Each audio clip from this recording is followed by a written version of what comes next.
Because we love bitches! Coming soon to this theater.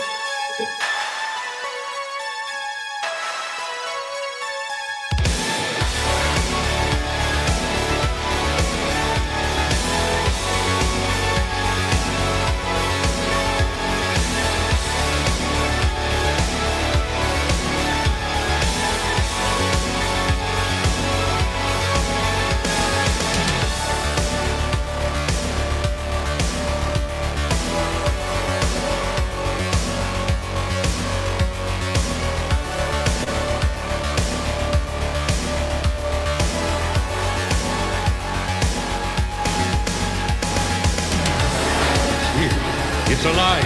It's moving. It's coming this way.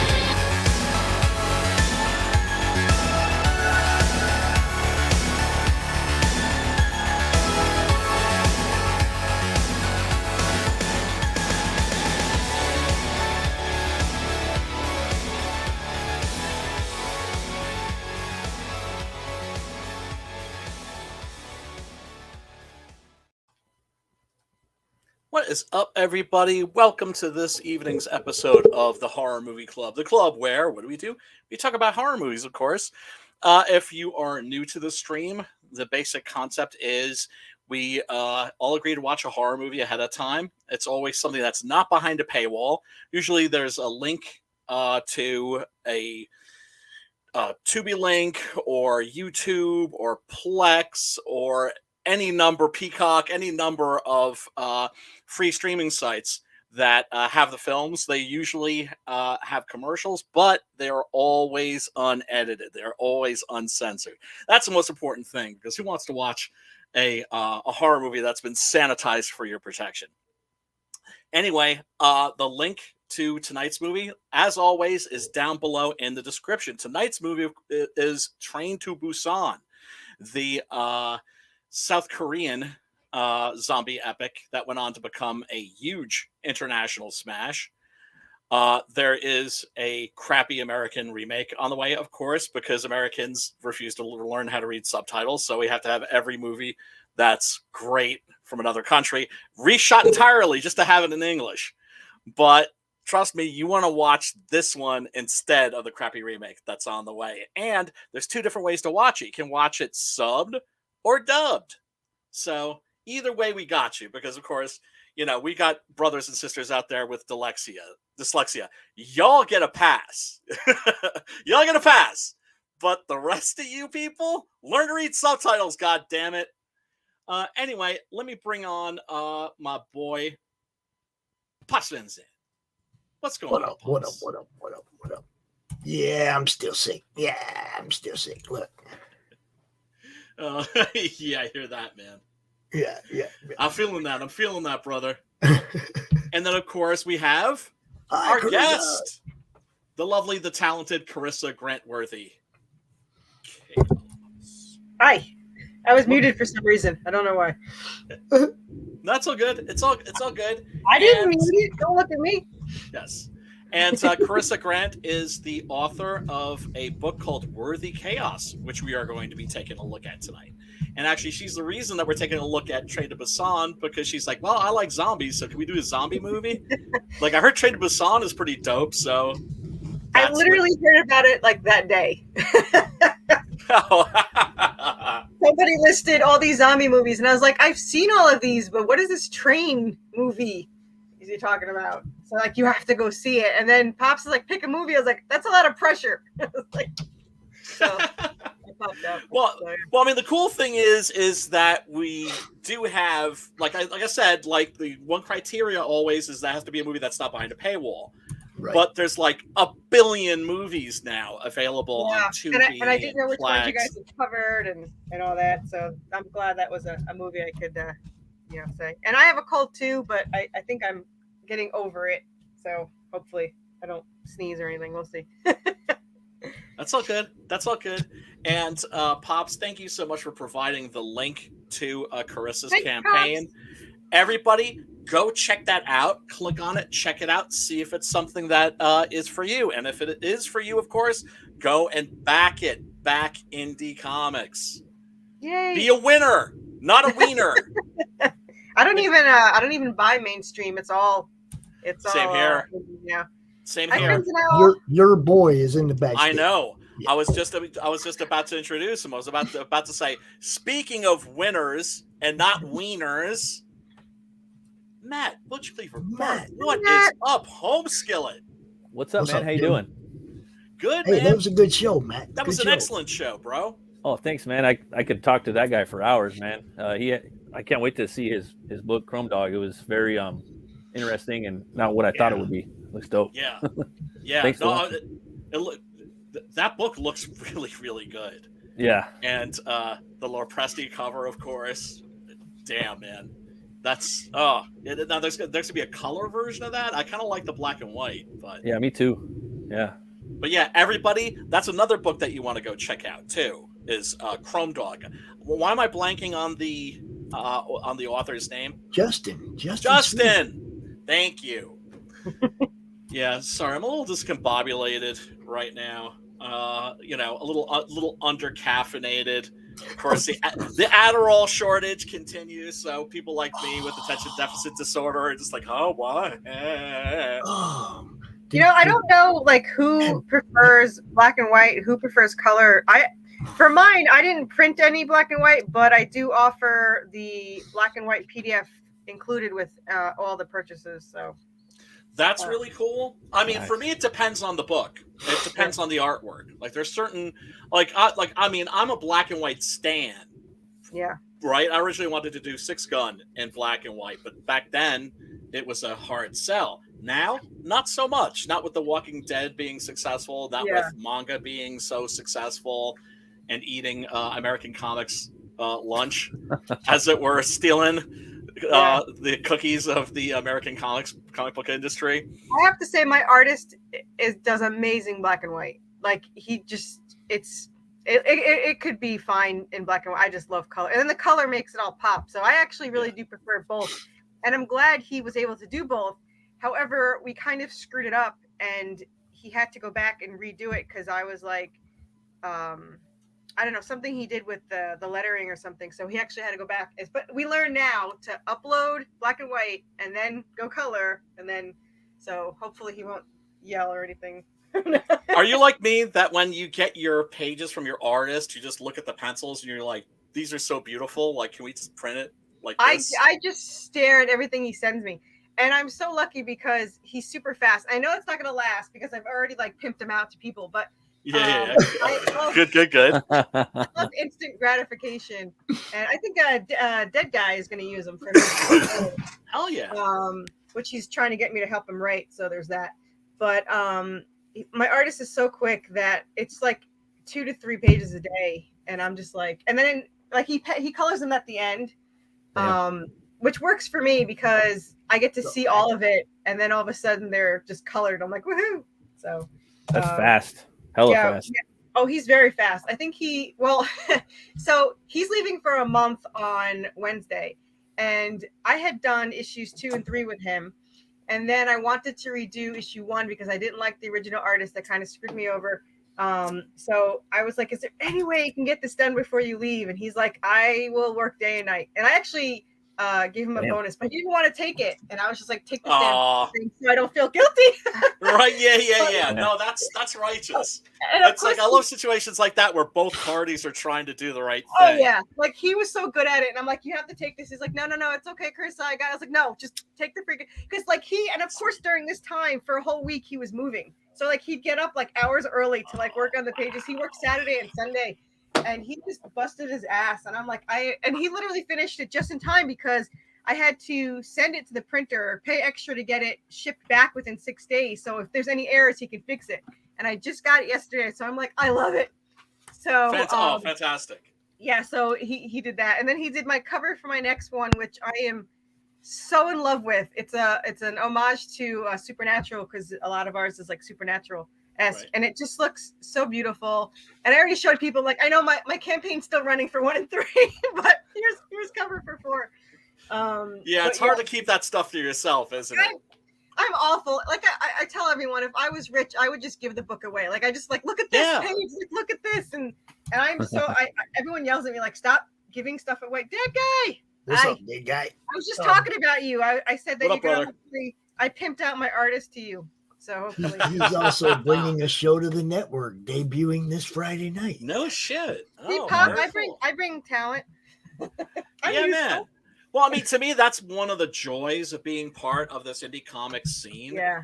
Is Dead Guys is awesome. connecting people Yeah. too, right? And saying like, Like hey, people. you know, like you're looking for an artist, check this person out. You're looking for a writer, check this person out. Yeah. I know you don't get up early, B, but Dead sure Guy don't. also joined our D&D game on Friday mornings. Nice. His character jumped in on Friday, and he's now part of the team over there too. So Rock and roll. networking, bro, that's what we're doing. Absolutely. I love Absolutely. everyone. I love everyone in Pops' group. I'm very lucky that I'm in this ignorant world of Pops' where everyone's really nice. And I stay behind the veil of Pops' people. Did she say the ignorant world of Pops? No. No, but me. I'm that in my guy own runs ignorant the game world. I'm I know talking there's like about. shit out there. And I know that there's shit out there, but I'm hiding behind Pops. So Well, here's the thing. There is some shit out there. There are bad actors and whatnot, but all the cool people, all the genuine people, you can only keep up a front and wear a mask for so long before it goes and slips, right? Yep. And people reveal who they really are. Yep. And you know, all of the cool people, all the people whose masks have slipped, and you see the person underneath, and you see that the person underneath is exactly what you thought. You're right. That what you see is what you get. See, I don't have Right? that Those ability. people are all kind of like congealing. We're like, you know, coming together. Like I don't have that ability. I don't really think much. I don't say. So what you see is what you get. And then I also I'm a bad liar. Yeah, I mean, it's not that I think it's not that I'm a bad liar. I have an awful memory. So I would, if I told a lie 5 seconds later, I'd be like, want to know what happened? Like, I would just be like, oh, wait, what did I say? Right. Yeah. Because then you have to keep your story straight. Right. It's so exhausting to be a liar. It's just not worth it. It's so much easier to just own your shit. Right? Yeah. Tell the truth. That's what I do. I said that. Yeah, I own that too. Just take it on the chin. You know, like, did you say that? And I'm like, I may have. Yeah. Oh, dude, I've been known to talk out of my ass. You know? I've been known to talk out of my ass. I always make that a caveat, especially if I'm in a debate with somebody. Yeah. Like regarding whatever, I'm just like, just so you know, like I may disagree with what I just said 5 minutes from now. And that too, like sometimes people like change their mind, and sometimes people promise stuff, and sometimes you can't hold them to it, but sometimes you have to, and I don't know, it's just weird. Like sometimes it just shit happens sometimes, you know. Yeah, we're gonna bring this guy's show over to the network too. You guys, Crimson we're Owl. gonna bring his show over here too. Red Owl. you so much for Imagine seeing a red owl at night. A red owl at night with some big yellow eyes. Wouldn't that be scary? Yeah, man.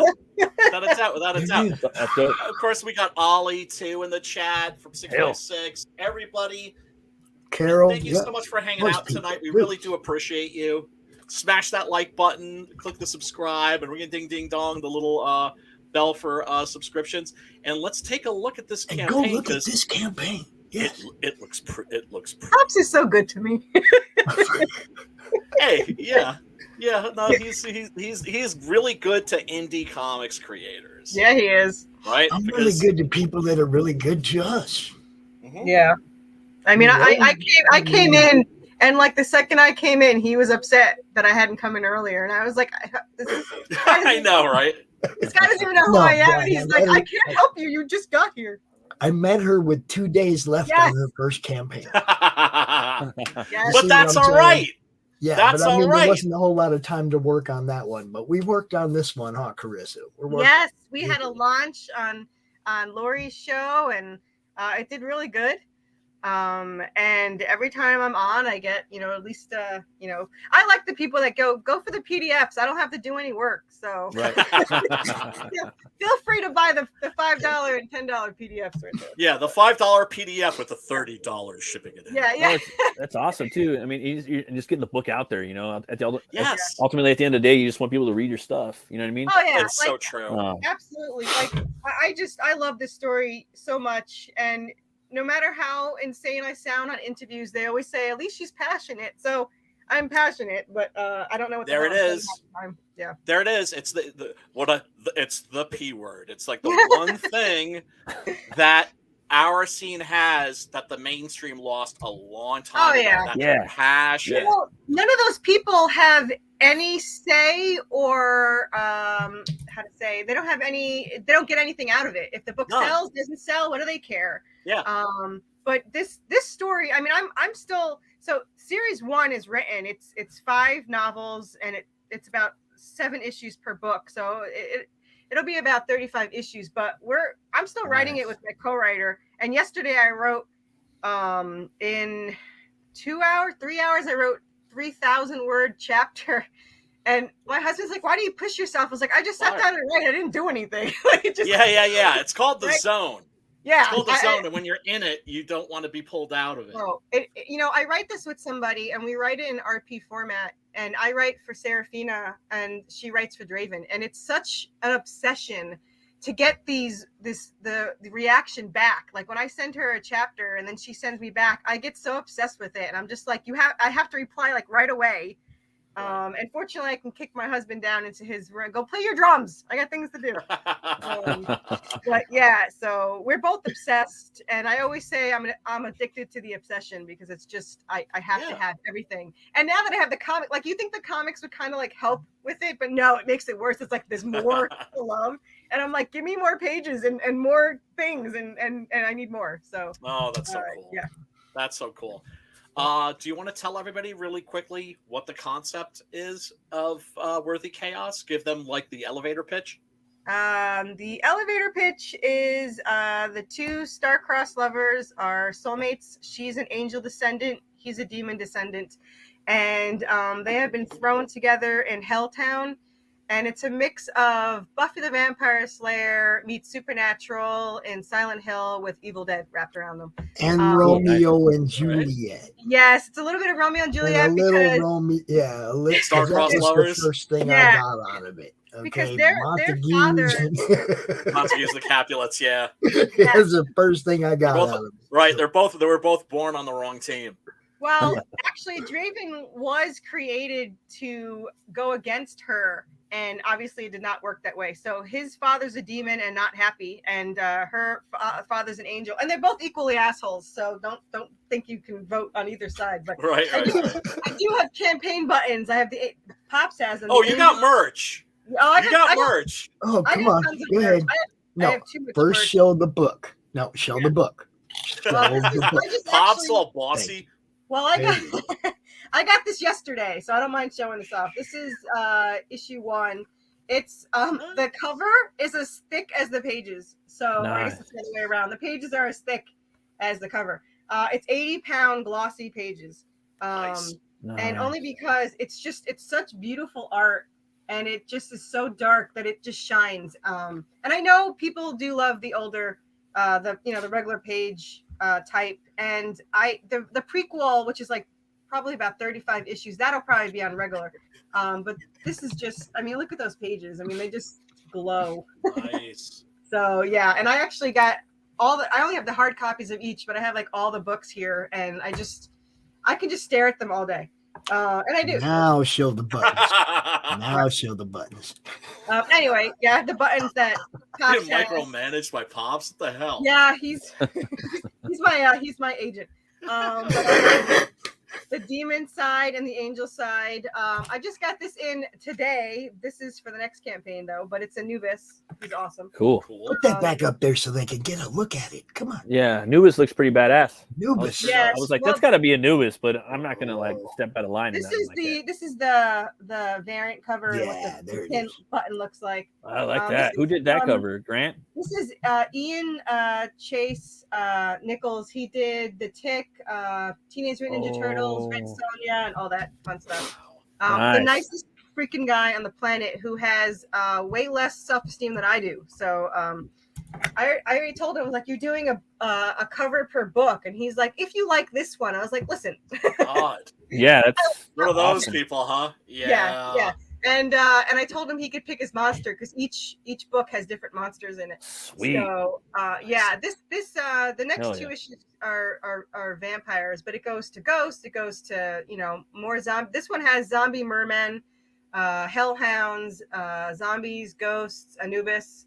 The simple things. Look, Sounds like I fun. love me some monsters. I am a Yeah, grown-up yeah, monster dude. kid. I always said I grew up on Famous Monsters of Filmland, Castle of Yeah. Frankenstein, had the Aurora Monster model kits, all that shit. Oh yeah. Nothing has changed. I'm still that little boy, and deep down I inside. love all, and I do a lot of research. Like all the angels and demons that we use are true to scripture. They're the jobs that the angels have is what they do, and all that stuff. Because I love the show Supernatural, but none of their angels fit anything. They just pull names out, and then noticed that.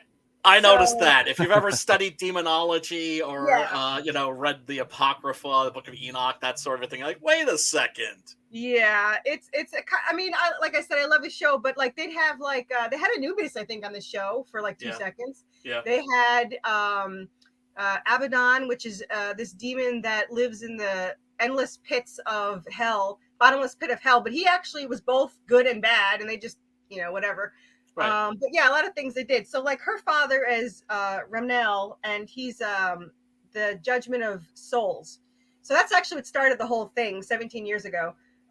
Was he would judge souls and bring them to heaven. And I don't know why I thought this, but I was like, how does he carry these souls? Like, is it in his pocket? I don't know what he's doing. So that's my logo is the weapon he carries, and it carries all the powers of the souls. Now, the demon, which is Draven's father, he wanted that weapon. And in scripture, he's actually a chaos demon who devours souls. So it fit really well. Yeah, so they battled back and forth, and he always wanted that weapon. And when Remnel fell in love with his wife, the demon like captured her and hid her and whatever. But Remnel had just used the weapon to create Seraphina, so it actually became like her heart.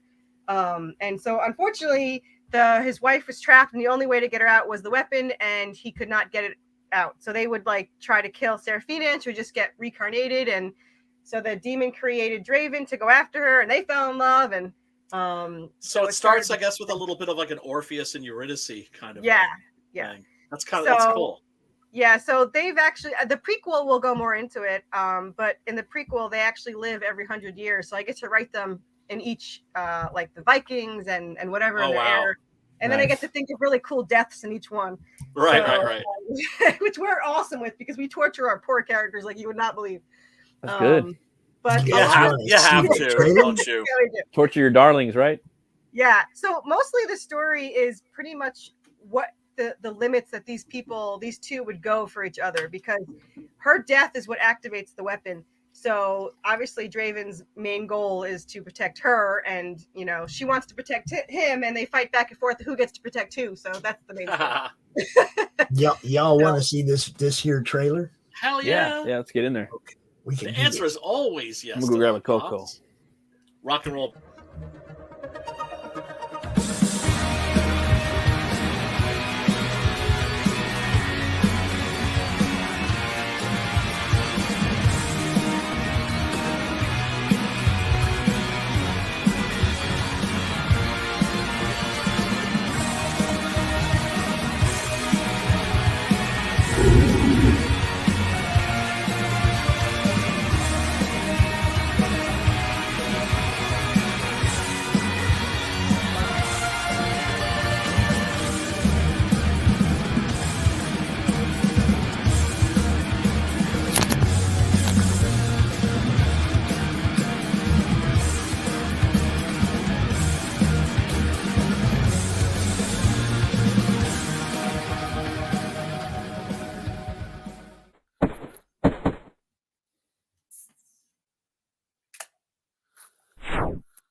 Very cool.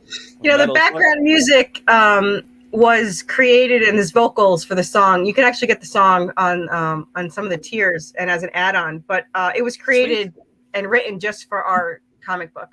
Nice. So That's it's so like cool. it's sped up a little because someone told me my trailer was too slow. So it's actually double the speed, which gives me like a slight heart attack when it starts for some reason. I don't know why. And then Anubis is sped up even more because the animation was really slow, but he's just too cool not to include. Yeah, man. So, Yeah, man. And speaking of Anubis, who's that cold chilling in your lap right now? oh yeah, so he has a staff, but he'll beat me up with it if I keep it on. So Yeah. But this is Anubis. He is handmade. And for some reason my mom thinks he's terrifying. He is adorable. I don't care Yeah, what he you say. is. But he has all hand stitching and embroidery and stuff, and his little gems, which means something. And I'm not allowed to give out spoilers, or I get yelled at by Laurie. So yeah. So there's things. I would literally tell every plot of my story because I don't feel like it would stop anyone from reading it because it's just there's so much to it. But Right. I have lots of plushies, and I made them for me, and to be tax deductible, they're in the campaign. But Nice. yeah, because these are my two favorite. He's only in the add-ons because he's not technically in this one. He's in book 2, but he's so adorable, and I wanted to see mock-up with him, so here he is. Yeah, and like I got yelled at for merch from a few people, and I don't care because it's all for me. Well, look, to I me, did it's not like yell if at you her about merch. Just so y'all know, I did not yell at her. No, it's not Pops. Pops is actually he's very supportive of my addiction to my merch. But this is my 3D. This is actually a black one. Let We me had get that back up there. Hold on. we had a debate, a war on Twitter over which one's better, this one or the black one, and it's Right. all the way over there, so I'm not getting up. But And Pop the said black one, both. huh? And Pop said both. Yeah, Pop said both. Both were me.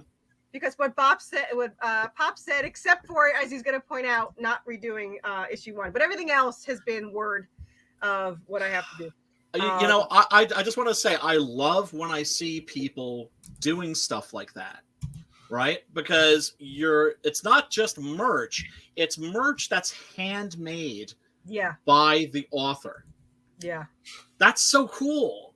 That's so rad.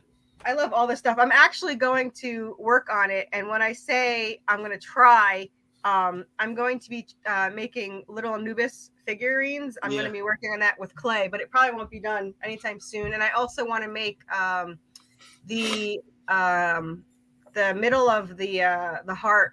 I have resin and paint and all that. I'm going to try to make a little ornament, but it could be wishful thinking. But I have my own room to make a disaster, so it's all good. So. There it is. There it is. Everybody, go check this campaign out. Link is in the chat. And you've already seen the trailer. You've seen the cool merch. Do we want to do tiers really quickly? Looks like a lot of fun. What up, Dillard? What up, Dillard? Hey, what's going on, guys? Cracking, brother. Thanks for joining us, dude. We were just. I'm sorry. What'd you say? I saw the link. You made a mistake now. Hey, man. It's, I always drop the link in the DMs, so whoever wants to come in can come in and hang out. Never feel any pressure to. I'm still disappointed that nobody's ever just popped in just to yell at me for getting them to watch a movie that they hated and then just hey, curse at me you. and leave. You made me lose 90 minutes of my freaking life. I'm never gonna get back. F you, mother effer. In and out. What's Hasn't on there, happened yet. Dillard? I'm a little disappointed about that. Dead guy is super loyal. Yeah, what are you drawing, brother? Oh, I'm drawing on. I've been working all day. I'm taking a break. I'm drawing a Ninja Turtle. Oh, Damn. snap. Nice. That looks It's awesome, dude.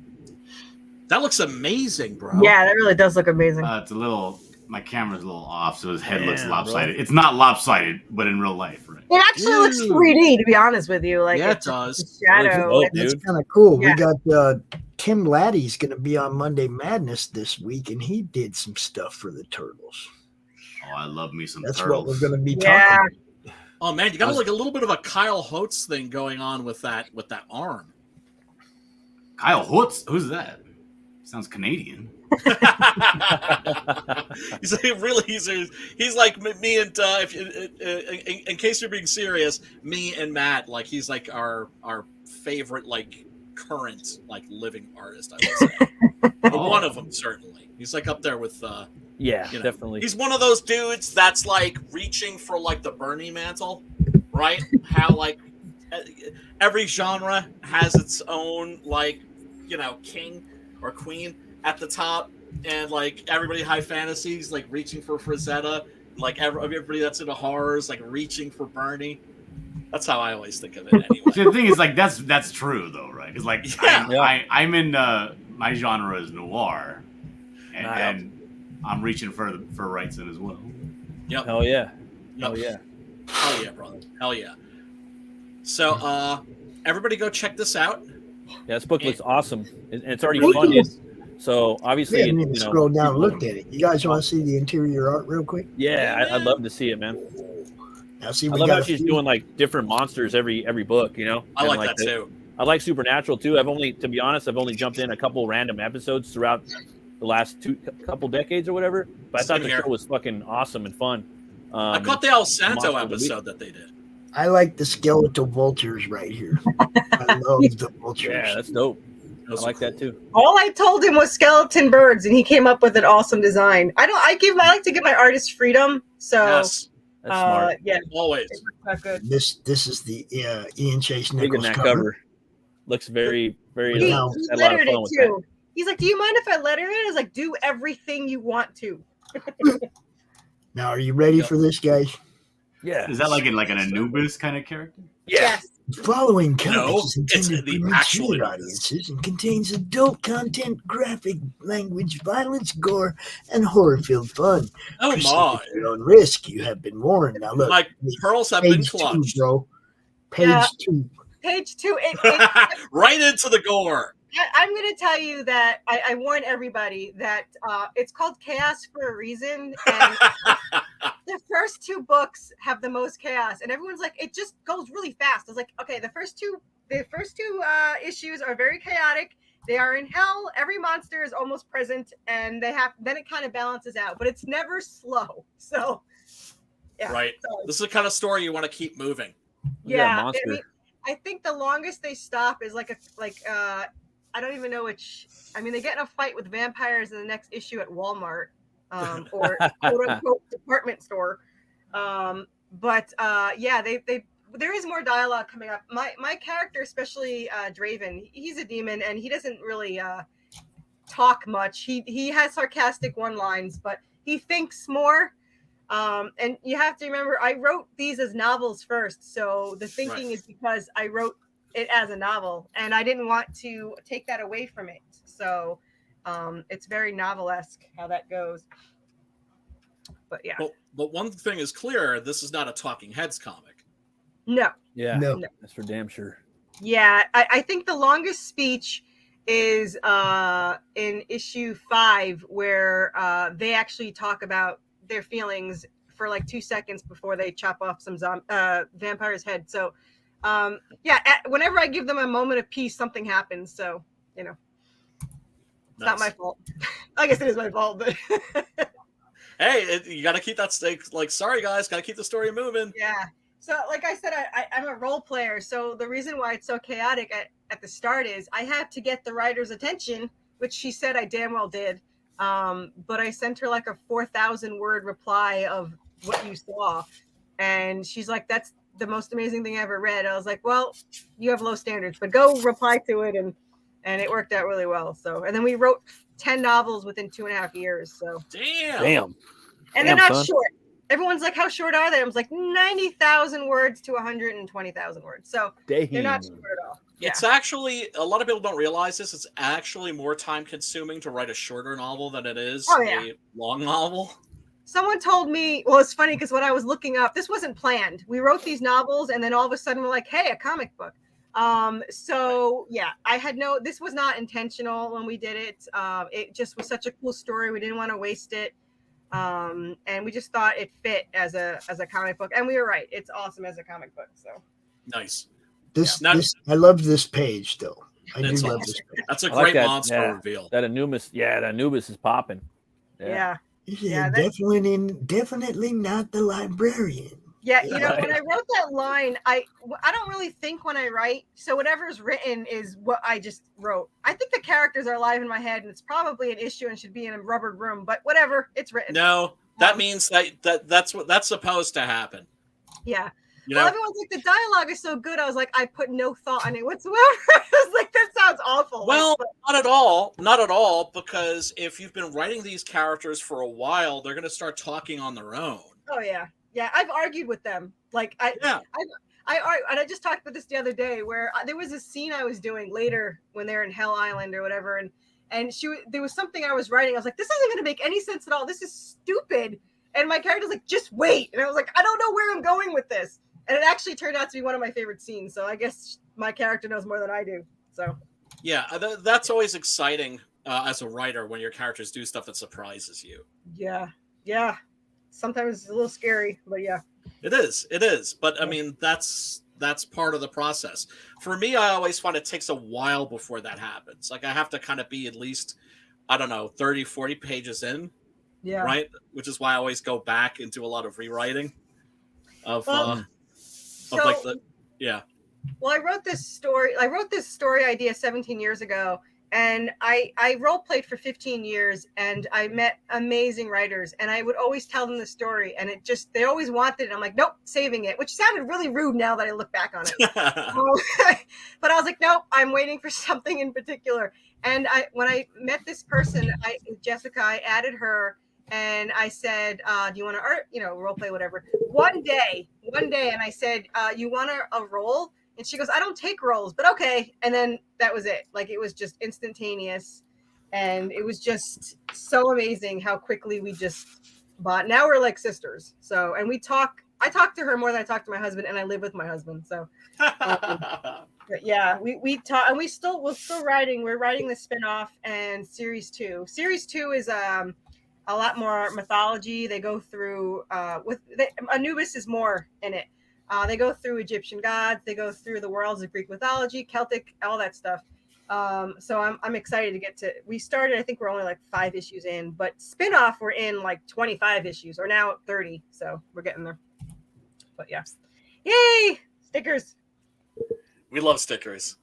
Yeah, I just ordered a really, really cool Anubis sticker. So I'm excited to get that. We'll see how that goes.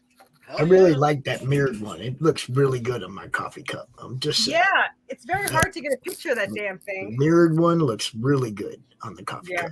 That's pretty clean. That Got is. that sheen. I have to send him an extra one because he didn't want to use them. I didn't. I was like, man, if I stick it on something, then I won't have one anymore. I know. I go through the same thing. But then I'm like, dude, life is short. We could all get nuked tomorrow. Yep. Use the damn sticker. What good is that- it going to do sitting you in gotta put a it down, box bro. somewhere? I I gotta was- be honest. Like I had a poll and asked people what they liked the most, and I never in a million years would have guessed stickers. And I love it because they're cheaper. But This I is would've what I never do with all those extras, the stuff that I don't keep, right?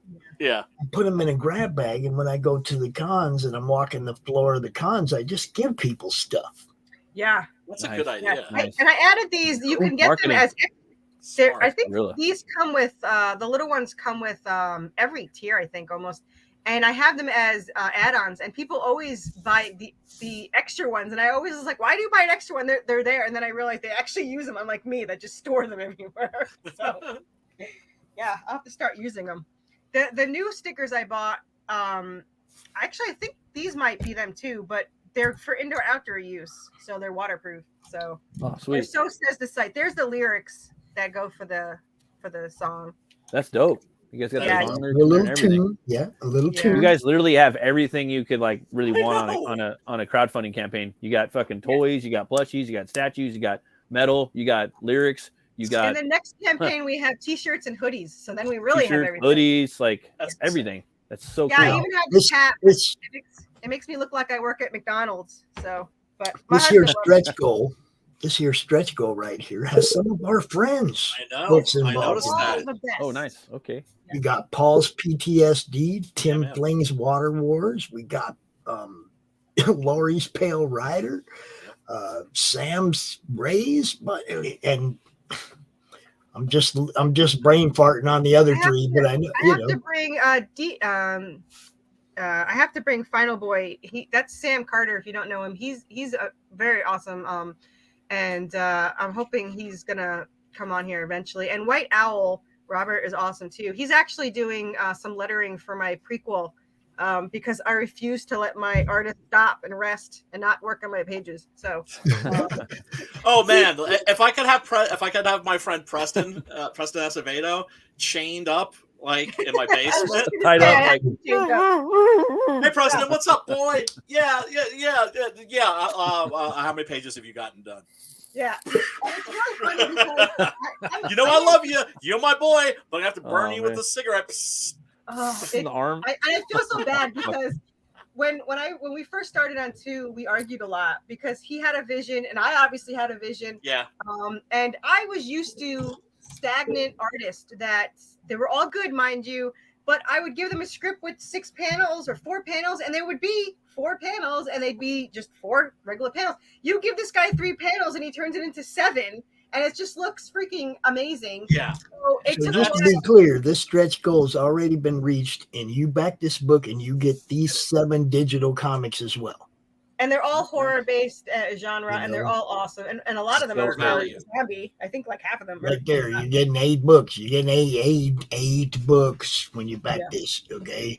Well, actually, you get black and white and color with mine. So if you get issue 1, you get 2 PDFs, and if you get the $10 one, you actually get 6 plus those. Yeah. So there's a lot. There's a lot in this, man. So this print was unlocked at 2000, right?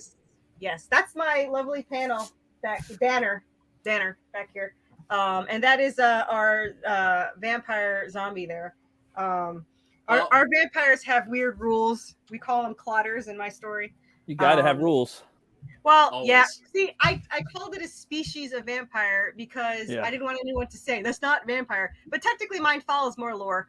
But the lore is different for everybody. And there's folklore versus fiction. Yeah. Everybody needs rules in their world. Well, right. That's why you just have to establish. Okay, this is like X creature.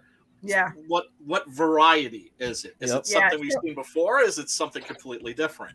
Yeah, so our subspecies is called clotters because their heart beats only 6 hours, just enough so that they don't actually hit rigor mortis.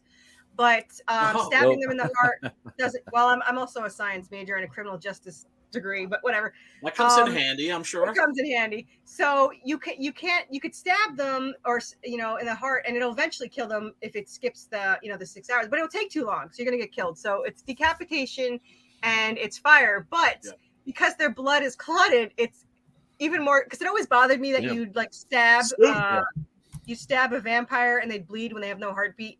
So they exactly. So they have this. You stab them in the ankle. Let gravity do its thing. They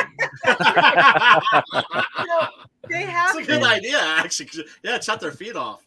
Yeah, they have this clotted, pudding like dark blood. That's just disgusting. And I didn't plan it to be disgusting. I just wanted to make sure there was blood, and it's more disgusting than regular blood. But if they don't feed regularly, is that me? If they don't feed regularly, then they start to decompose. So you could see some of the vampires that are like in the warehouse and hiding. They're like, the eyes come out. We obviously zombie people here. But yeah, so they start to decompose, but so these aren't like Anne Rice vampires. These ones are gnarlier, you would say. Yeah. And they do kind of like they shift a little bit like Buffy's did, not like theirs, but they have like when they fight or whatever, they start to get more angry looking and more like they can pass as humans. And we followed the lore that vampires actually could go in the sun. There is no lore that says that they get. It's just that they are shadow creatures, but they're not scared of the sun. And it doesn't kill them, but these do hide in the shadows, but they can technically go in the sun. Look at that. They just generally don't. But yeah, so I'm excited, and my artist is super excited for the vampires, so he's all into this. And I'm like, he's actually really into it, which is nice because he's not just into it for the money. Yeah, he's not. And I feel bad. I keep telling him, I was like, well, if this, whenever I get profit, it's going straight to you. Like, I don't need profit. I just need these paid for. So I was like, I want to keep, hopefully being able to pay more. And he's like, don't worry about it. I was like, no, I already feel guilty. He's not charging enough. He picked his price, but this is his first paid gig. He has never done a paid job before. Good for him. Yeah. So I found him. Actually, he found me. And I wanted nothing to do with him. So that's awful. But he came to me, and I, at this point, had gone through like 35 artists, and I'm so picky with my characters that I wasted like thousands trying to get designs. And I hated them all. And he comes along. I did not like his style. It was good, but it wasn't my style. Sure. And I said, I'm so sick of paying. I said, I have 5 people about to give me free test pages because they read my story and they wanted to be a part of it.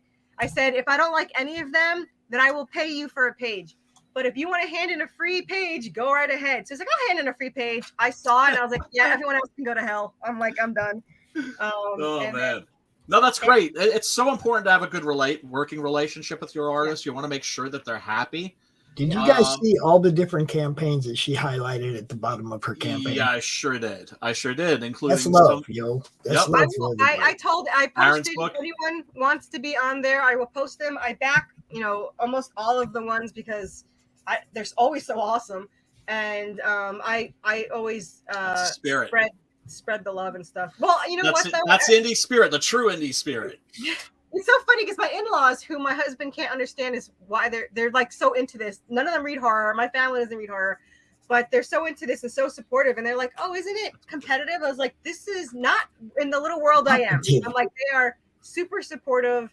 They took me in right away from Twitter. I had never been on Twitter before. I made an account 6 months ago or something like that, and now I have like 4,000 followers, and I got really lucky that they're all comic people and stuff. So. Well, I mean, I've just co-opetition. Thank you. Co-opetition. That's exactly. I like that. Yeah. And I have a couple of them. I'm going to do cross. And you guys know where that term comes from, right? No. Daryl Wallace in NASCAR is the one that coined the term co-opetition, where teams have to work together to get to the front of the field, like in a restrictor plate race. Where other teams, even though they're competing against each other, they have to work together to get right.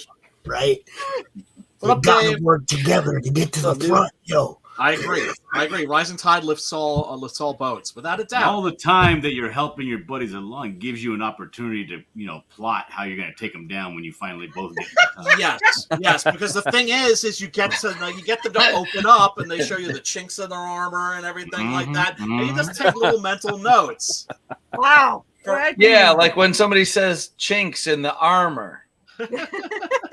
and they get to come at you for woke shit. Exactly. Clip, file save.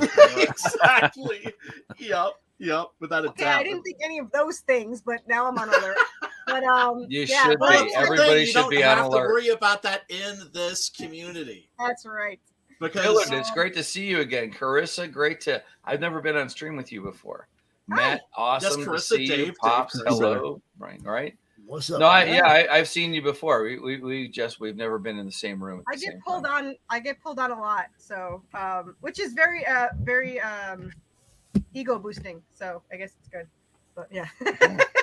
As long as you don't go mad with it, you don't want to go mad.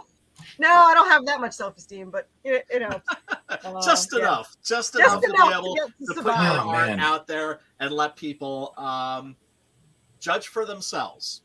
Yeah. Hey, can I say that the reason I'm in here a little late is because the wife and I were playing darts with this movie on in the background. I wanted a refresher, and oh my God, I forgot how much I love this movie. So fucking good. Like, really I was at Target watching it on my phone. The writing is so well. It's done so well. But why can't we hire Koreans to write American movies? Well, you can. Here's the first thing I want to say. I love that. Pops is right there. You can do that. Here's the first thing I want to say when we're talking about Train to Busan. right now, South Korean cinema is experiencing its golden age. Yeah. That's to say, here in America, that was roughly 1968 to 1984, right? The cinema in America was second to none in that time frame. Then you look at Hong Kong cinema, which slapped from the 70s well into the 80s, early 90s, and then unfortunately now it's unwatchable. So their golden age is over. And it's weird how sometimes these golden ages overlap. The golden age of Italian cinema was very much, at the same time as the golden age of American cinema. Yeah. But right now, South Korea is absolutely dominating every genre. They're making the best dramas, the best art films. They're making the coolest horror films. What was the one that got the Academy Award? Parasite. Yeah, right. Right. And that's the other thing, too, is the reason why South Korean cinema is the best it's ever been right now is because they have freedom there. They have artistic freedom. I wish that's great. Yeah, that'll do it. Now I know where I need to move to. Right. Well, yeah, but then when you move there, then that ball is going to bounce somewhere else. Exactly. Do you know what I'm saying? See, now it's going to go to Greece. Do that to me. Yeah, exactly. You're like, dude, if you move there, the freedom is going to... You're making it sound like it's my fault. Your fault, Dave. Right. I'm going to move there to experience freedom, and then freedom is going to leave because freedom doesn't like me. Well, it's kind of how I always felt. Like I've always felt like I was born like at the right time, but in all the wrong places at the wrong times, or the right places at the wrong times. Do you know what I'm saying? Like when I was living, I do. I know you're turning it into hamburger, but I still understand what you mean. I was born in the wrong era. I was born in the wrong time in the right place. Well, it's like living in like New York City, Rome. Any number of other places, and then if I went back in time into the Roman Empire, it would have collapsed a lot earlier. Years ago, anywhere I'd be at. Right. So a movie like Parasite, for instance, which won the Academy Award, right? That was a movie that connected with Americans more than any American film that year. What was the one thing, the one narrative work of art that Americans connected to last year? It was fucking Squid Game. Yeah. Right? Yeah. That's because in Korean cinema, they are allowed to talk about an issue that is absolutely forbidden, absolutely verboten in American cinema right now. Yeah. Class. Because all you're really doing is allowing a human being to speak about the human condition. As soon as you start putting rules on that, it becomes fake, it becomes contrived, it becomes not genuine at all. But when you get something like you're saying, South Korean cinema is allowing the human condition to be spoken about in a very pure way. Yes. Oh, how else are we supposed to understand what we're doing here and how we work with each other? It's a very complicated thing. It's a very, very complicated thing to be alive as a human being. We need to be able to discuss this stuff. And we do. As soon as you start putting weird rules and shit in there, then it becomes fake. It becomes wrong, and you can feel it on a spiritual level.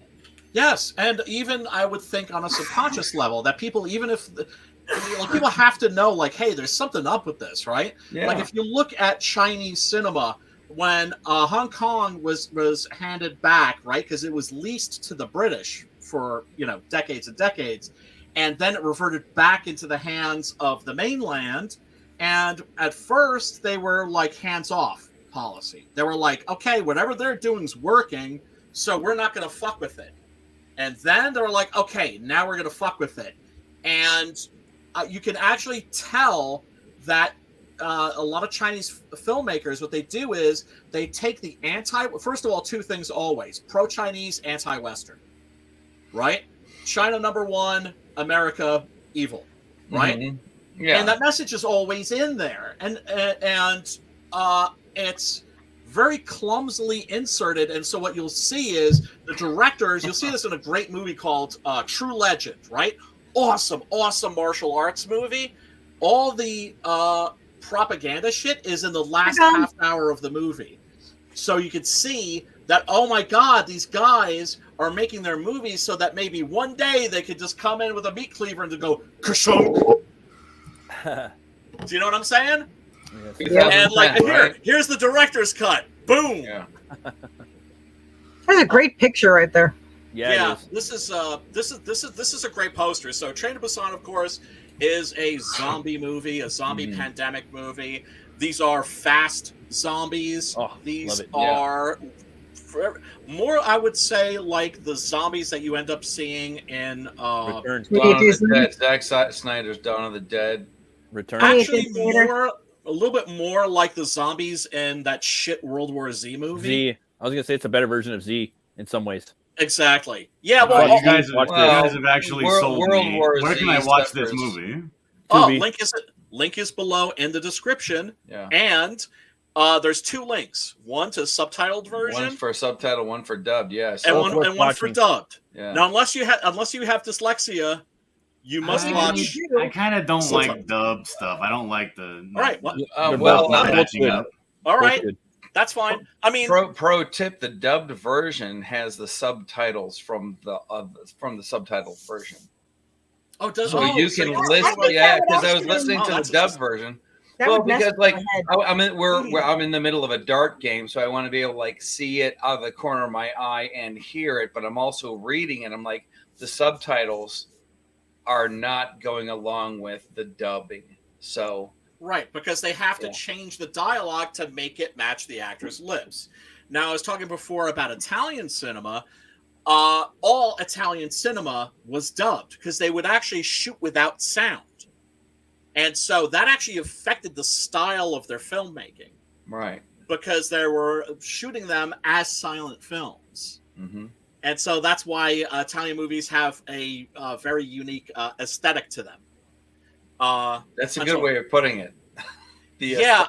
Yeah. So it's like whatever version, you might as well watch the English dub, because if you want to watch it in the original Italian, it's still dubbed. Yeah.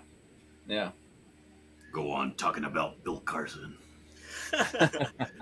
Actually, you know what? Let me run the trailer for this really quick.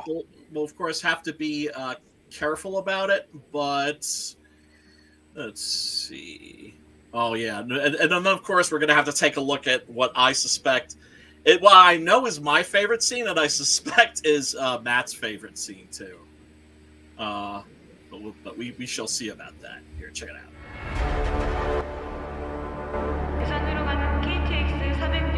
Of course, I have to pause like every couple of seconds because of fuck you, YouTube. Oh shit. Mm-hmm. Cinematography is so good in this.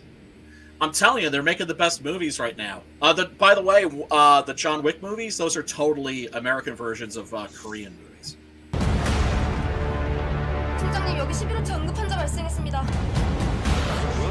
Oh, I love that piggyback. Wait, what happens if you don't? That was such a good device. I love that. Yeah, it was. What happens if you don't pause it? It's a YouTube thing. You'll get a copyright strike because it's not original material. Right, it's the same way also. That's a great shot right there. I know. There's so many good shots. Like, literally. Yep. Literally, Brian, while I'm playing darts, I'm pausing the movie and going like, okay, your turn is over. Now watch this. Right. I mean, it's really gripping. The pacing is fantastic. I still think it's maybe about 10 to 15 minutes longer than it should be. Yeah, me too. I don't know. I skipped the first 20 minutes. I don't know, man. What? I'll clip it. I clip it all over. You missed the entire point of the movie. You missed this character's arc. That's the thing. That's what it's like. This movie is a lesson in how to write anything. Yeah. It is. It's really efficient. I like the dad with the bat. He's my favorite. Of course. Fuck around. Yeah, He's got the coolest name I'm too. shocked. I like the big guy. I gotta say, The big guy. They're both the same. With the pregnant wife, the big dog. Yeah, That's my favorite. Yep, and you know what scene I'm talking about? Like I know it's got to be your favorite scene. Probably. Is when He's got the fucks coolest up. name. You know what his name is in real life? What? My dong suck.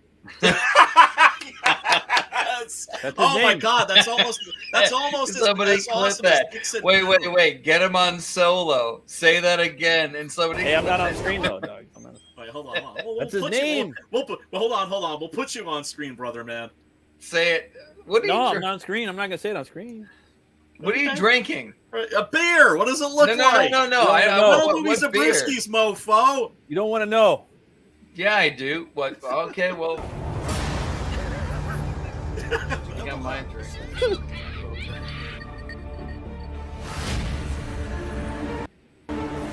Yes, of course you should stay alive. That's And the that, of taping, course, the that's taping the up shit the right forearms, there. taping up the forearms. It's such a good just visual. Like, oh man, I tell you creative. honestly, dude, and smart too, because So the smart. thing is, that and was it's one of the on the smartest invasion. things I saw. I know everybody hates World War Z, but the phone books Yep. was a great. I said the same idea. thing about World War Z. That was the best part. I give him the phone book. Magazines or whatever you use. Yeah, paper armor. The Japanese had that. And it's like when you're coming into the genre, you got to come into it from like a practicality and logistics point before you even write the story. I think. Like, how am I going to do this telling differently? You, visually. This movie had so much. It's got tears at the end. It's got the character arc. It has the cute little girl. Everything. It has The adorable little girl. There's the pregnant wife. Like, think about the allegory of the characters. This guy right here. Yeah. Yep. Okay, stop. I liked him. He's I made everyone's that. favorite. No, but what? Gotta be. He's big, strong protector of his wife. He's the bear. And his unborn child. Now, move ahead. However many years. What is it? How old is that little girl? 5, 6? She's 15 now. No. I mean, in the movie, she's like 6. 10. She's got to be 10. Yeah, I mean, I don't have kids, so you would know better than I would. Oh, okay. So somewhere between 8 and 10. So this couple right here represents our hero and his daughter and the wife that you never meet 10 years down the road. They are the same people. Right. It's just a time machine. It's a time machine. Right. Makes sense. Yeah, it absolutely does. It absolutely does. I just liked it when he said to the little girl, "I made that," pointing to the pregnant wife. Yeah. But really, it is a lot of times films will do that. Sideways does that. Steel Magnolias does that. Romeo and Juliet, Star Trek.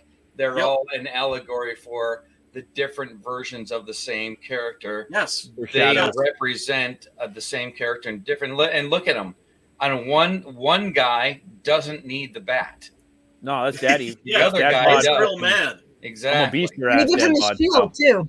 You got the young buck with his bat. You know what I mean? Yeah. Yep. I love being able to pick that out. It makes me feel smart. Yeah. No, you are smart. Yep. No, I thought it was cool that surgeon. He gave him he gave him the shield, but then he still was in front of him. I was like, the guy with the shield should be in front. That would make the most sense to me. But yeah, I saw him pick the shield up, but this is past where my rewatch happened. Yeah, he picked up the shield, but he gave it to the guy with the bat. But then I won twice in darts and was banished to the basement. Damn. Yeah. Well, that's what happens when See you win here, darts. I know, it's terrible. He's got the shield, but he's still behind. So dude, he is an intimidating. He's intimidating, but look at his face. Exactly. All that concern. Oh, man. Yeah, because he knows what he's fighting for. Yeah. It's almost like he knows he's gonna bite it. I love the kids on the baseball team. I mean, this is all really very generational because there's the girl, there's the baseball team, and they have the bats and they want to kick ass.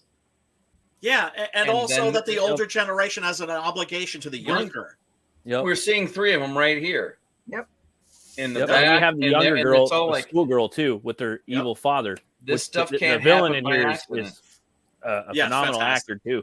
Yes. The way when he turns at the end. Sorry, I'm spoiling the fuck out of it. But when he turns, I think he does one of the best scenes. There's so many good scenes in here. But when the bad guy at the end turns, I'm like, damn, dude, all the actors in here, they're so fucking good. You know what I mean? That's the thing. This whole movie is incredibly well made. Yeah. And incredibly well acted, incredibly well cast. Like everything in this is one of the best, if not the best, zombie fucking movie ever made, in my opinion. I gotta say, straight up. Out of the modern. Okay, I gotta hold on real quick before you guys go on. I already heard one spoiler, but I fucking love zombie movies. I'm gonna have to go and watch this right now. Oh, you do. Rock and roll, brother. No, look, that I'm link not is in the description below. That's what we're all about. We're gonna be friends, even if you leave right now. You can stay and watch it in the side. It's all good. Do whatever you want. That is good, friends. But I'm gonna say, like, no, I can't because I can't have the volume on the movie and then mute you. Yeah, guys. no, if you want, it's good, dog. It's good. Like I love zombie anything, and it's a fucking watching Dillard draw digitally is like, almost the single reason why I bought the monitor that I did. So I love it. So I can never hate you. Hey, all right then. Don't worry, Dillard. We're good. And also, that's why we're here. That's why always link to the movie down below in the description where you can watch that shit for free. Like I said, with commercials. If I love not this too many. movie. Yes. I don't Was know. there commercials? What I'll do you mean? support your channel in some way. I'm telling you, like, there's Thanks, no if. What you're supposed you to do are is gonna like this. you're gonna You'll watch like it, the dude. movie. You're gonna love it. You're gonna love Brian. You're gonna love his channel, and then you're gonna buy his book. And that's all there is to it. And then I'm gonna kiss him on the mouth. No, I'm not saying that. Like your crystal ball, it's like Dillard. Your crystal ball doesn't have to be black. Oh, snap. It can be nice and clear and white and. But I do know that you're going to do all these things. Do you guys need to be left alone? I can come back later. No, it's okay. If you would be so kind, yes. You just have to just kind of like act like you're not in the room. Look, man, it's the weekend. I can't be held responsible for the things that my come out God. of my mouth. Yeah, and this beginning is really creepy. I love the beginning. Yeah, the deer oh was my good. God. I Dude, stopped it goes spoiling to the, it. Okay, I'm gonna go. Bye. Oh, dude, peace out. Dude, This is just the he's beginning. like it. I know. That's I great. drove, No, he's going to watch the movie now. That's awesome. I know that I drove him away. He'll and I do don't that. care. Like I've talked to him. Like he'll like that see ya. deer. I'm gonna go watch the shit. Like he does that shit. Of Yeah. course. That's cool. Well, I hope so. Yeah. I mean, we sure. miss I him. mean, I'd rather he were hanging out with us. This but- movie's low key like one of the best horror. Like it's arguably like the best zombie movie ever made. I don't give a fuck. This scene Like, alone. it is, dude. Straight up, Because- it is. I'm Because sorry, I- dog. It is. It's My cool that wife's it's good as gonna- the Romero trilogy. To me, I the love original Romero deers. trilogy, nothing even touches that. I mean, I do have my top 10. Yeah. I do have, for me, it's like, what are the best non-Romero zombie movies? I got And you. I got this you. is up there. Above this, I would have to put The Living Dead at the Manchester Morgue, Return of the Living Dead. Return at the top. That's something like that's the pinnacle. Like it doesn't get any better than that for Which me. one? Return of the Living Dead. Return of the Living And Dead. this one Living is Dead at like Manchester right, almost Morgue. there. Like almost there, dude. Return of the Living Dead. Yes. The one where it's the army gas. Where they came Yes. The Tar Man. With the Tar Man and the And it's Cramps and Rocky electricity, Erickson. the electric fence kills Yeah. all of them. Yes, That's the one. Yes. that's All right, number one. Okay. Hands down. Yeah. That's a awesome. And that's why you don't ride the train by yourself. Yep. Yes, indeed. Indeed. And boy, I've always had a thing for movies set on trains. And I'm not a train obsessed person. It's not like I have like train, toy trains and that sort of a thing. I do. But I've always loved trains. And there's something about movies set on a train that it's a great setting for a story. It's I a traveled setting, cross-country but it's almost a genre now in a on way, train, right? And it was fun. Lots of fun. Corissa, you were going to say something before I so rudely cut you off? I don't remember. My brain doesn't go back that far. Oh, okay, no, that's It's all good. It's all good. Good. Just let me know if I'm being a inhospitable host. No, trust me. If you don't interrupt me, you would probably never get to talk. So I just tell everyone to just go ahead and talk. It's all good. So we, the lead character, who's named Gong Yu, played by Siak Wu. By the way, I'm probably mangling that.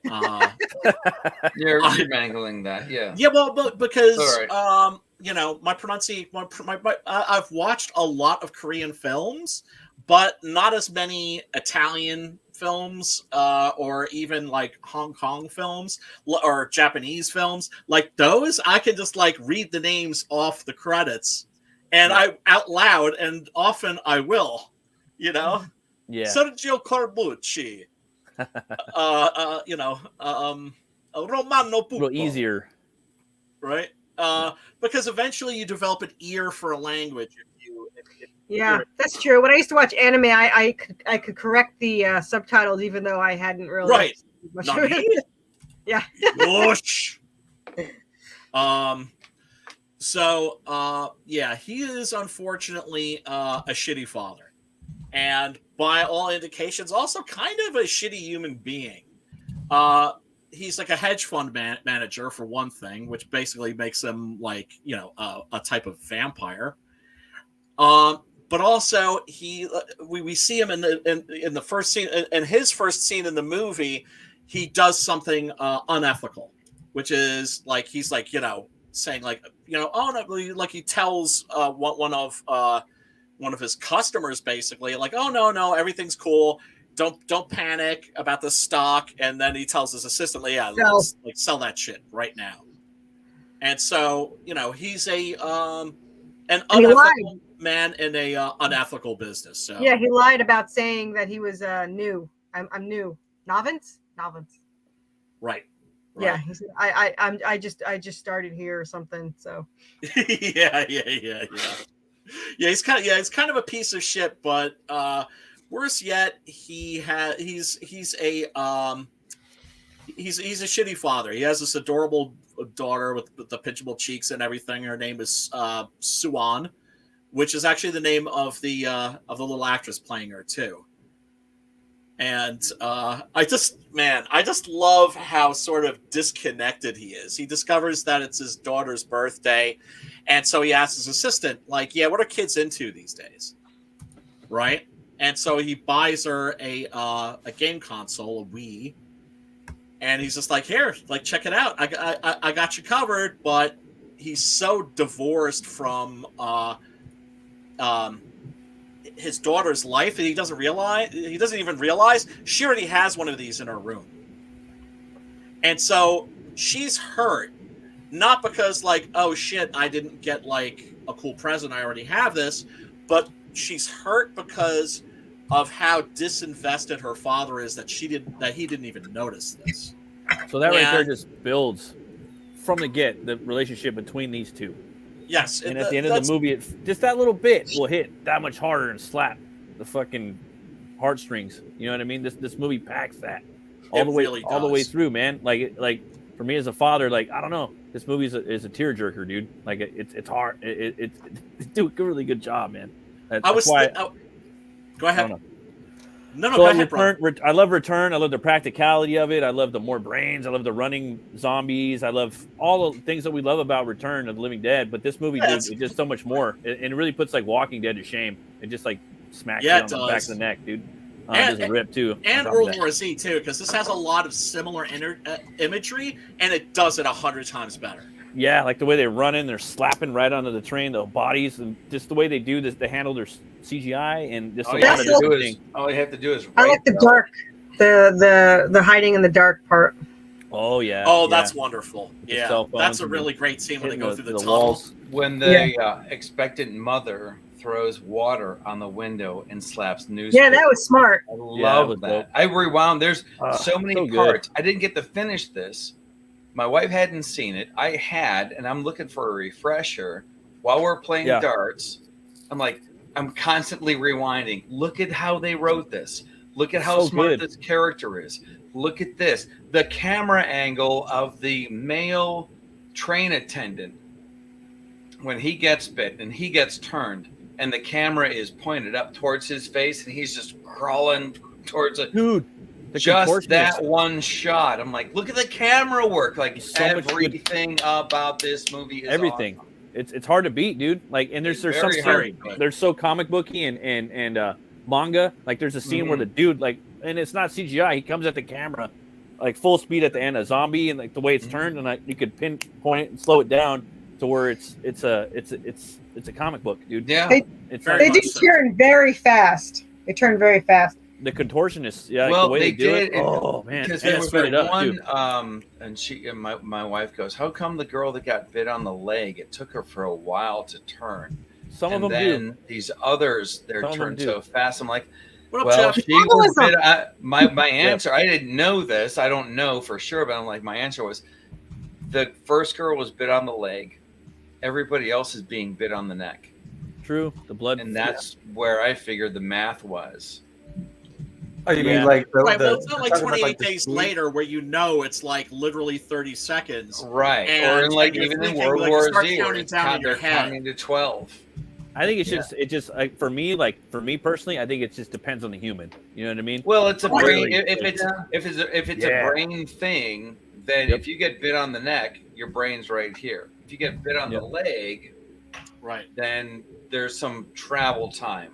Travel time. Yep. Hey, what is that? Is that me down there? Yes. Here's the story of a lovely lady. You just like that telepod, like Brendel-fly, like went down there. Yeah. Yeah. What's happening? What is happening? That'd be pretty cool. Crash Federation. That's Oh, great. yeah. You can sound exactly like me when I'm going to when I have to leave later. Jeff, did you watch the movie? Yeah, I actually watched it with Sarah a little while ago. What'd you think of it? I thought it was pretty good. It made me cry. It is a Told you. tearjerker. Yeah, kids, but this fuck guy, you up, I dude. like. You didn't expect I like. that, did you? Yeah, I like that dude. Yeah, I'm glad everybody liked that I'm dude. glad they gave him. They gave him this. They Retribution? portrayed him as strong as he was. You know what I mean? Redemption. Yeah. Yeah. Oh well, Yeah. I mean the whole story itself, like it. There's this great book I have that I always keep on my desk. I always I recommend. can't this believe to my he's fellow not pulling a writers. toy out in front of us right now. No, Oh, damn. I want to like that last image with him standing there, like from below, the worm eye view. Like, damn, that's a toy, bro. I'm sorry. Yeah. All can read. four-armed up.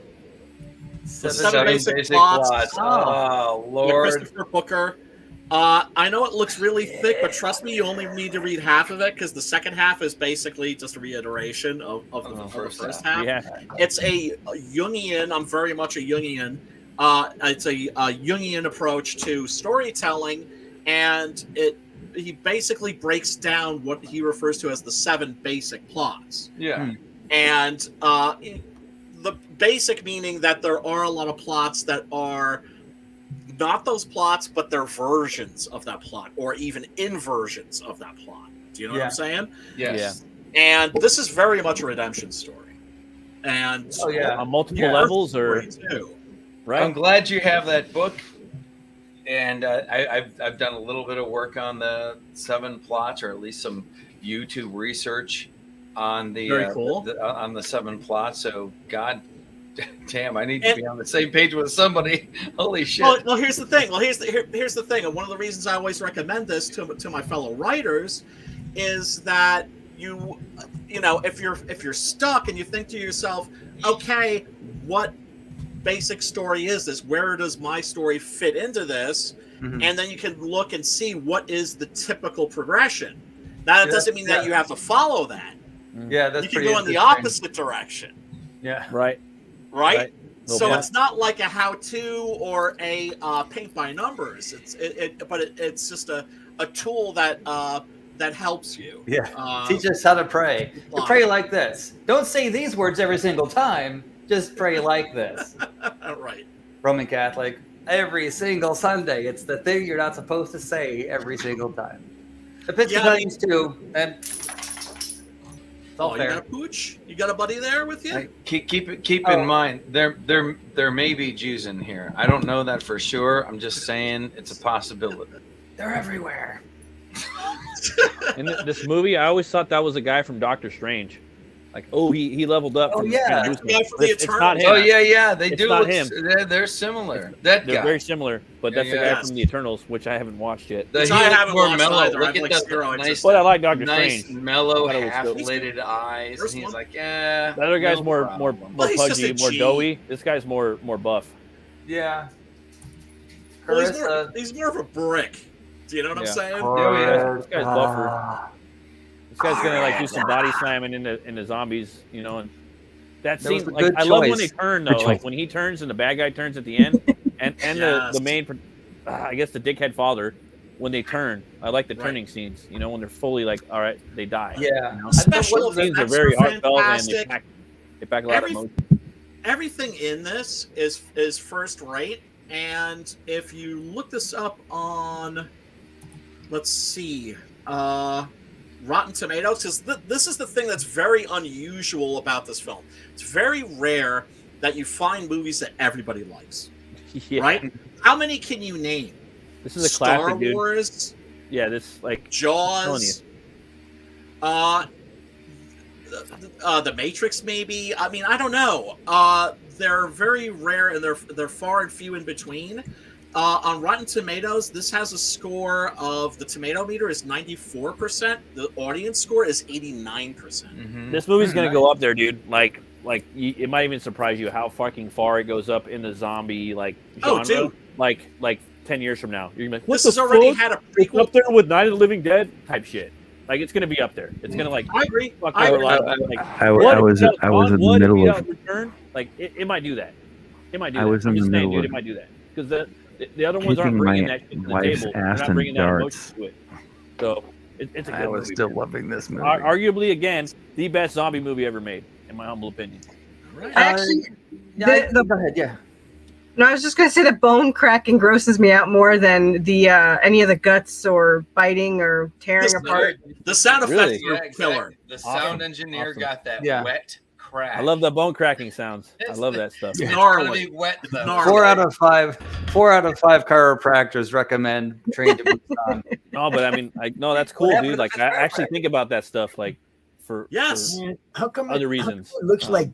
How come it looks like Kit's been in Brian's closet? Where did you get that shit? You are so pretty. It almost makes me wish I wasn't as pretty as I am. I've never had that problem. Yeah. Here, let's check out this. Let's check out this scene. Which.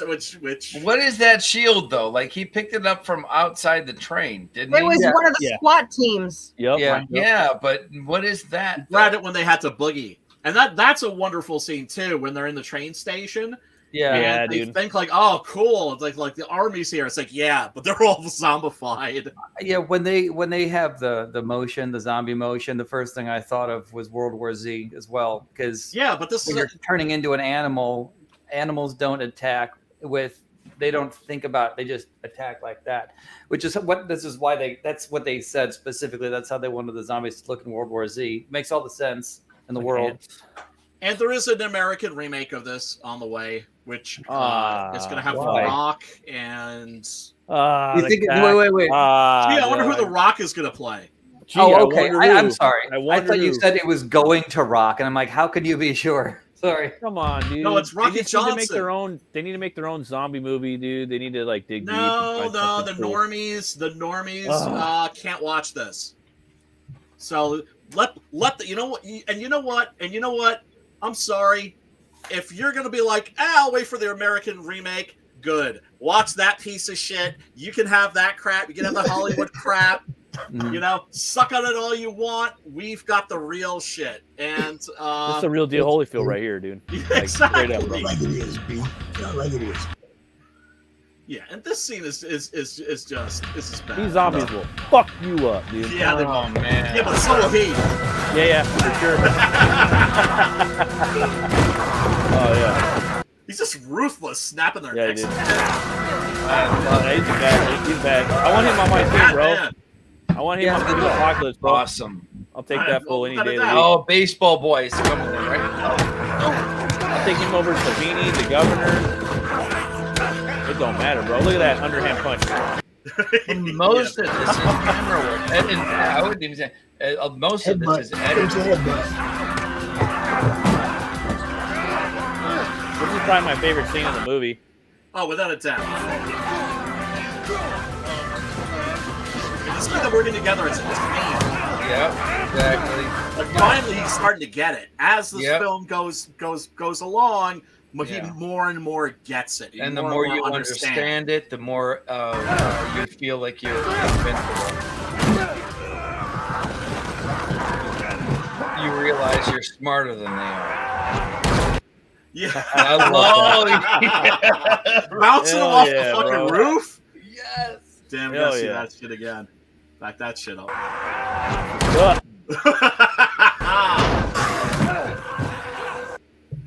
Yeah, I mean, they never touched on headshots at all. They never got to the point where they said, "I think I understand how to take these things out."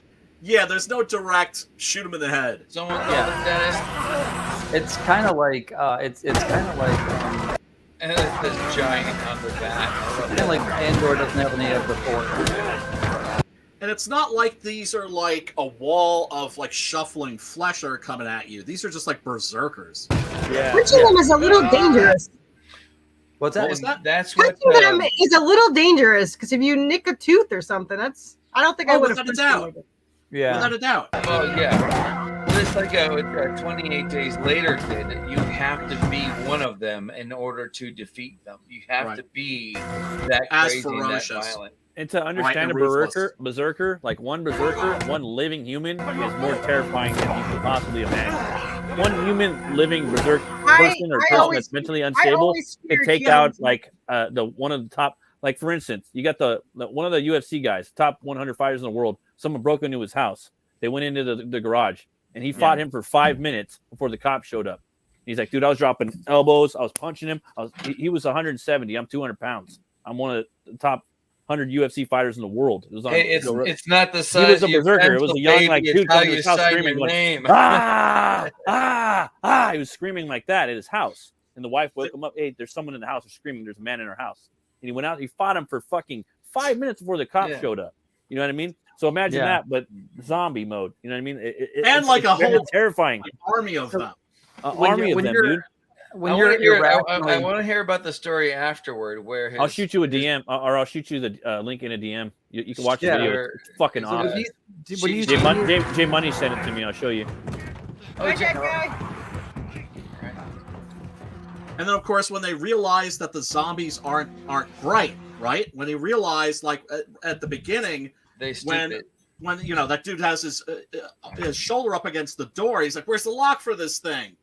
And the suit realizes, like, he's like, you know, I don't think they know how to open the door. Yes, dude. And he just backs off, and it's just like, yeah, they don't know how to fucking.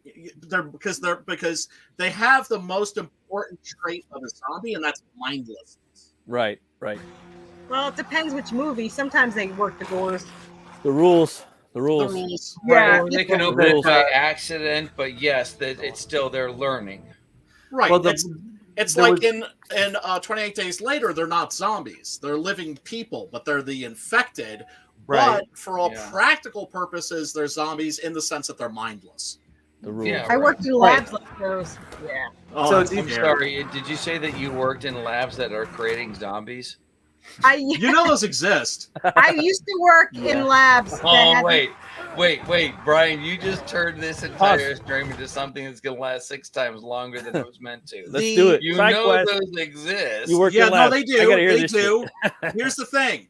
You ever hear? I'm still afraid of cordyceps. Did you hear of the? There's a movie called The Men Who Stare at Goats. Have you heard of that? Yeah, I saw that. Yes. That's based on a non-fiction book.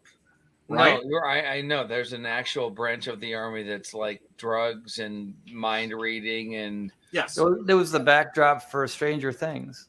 If they even hear a rumor that the Chinese or the Russians are fooling with something, they then explore it. They then get deep into it.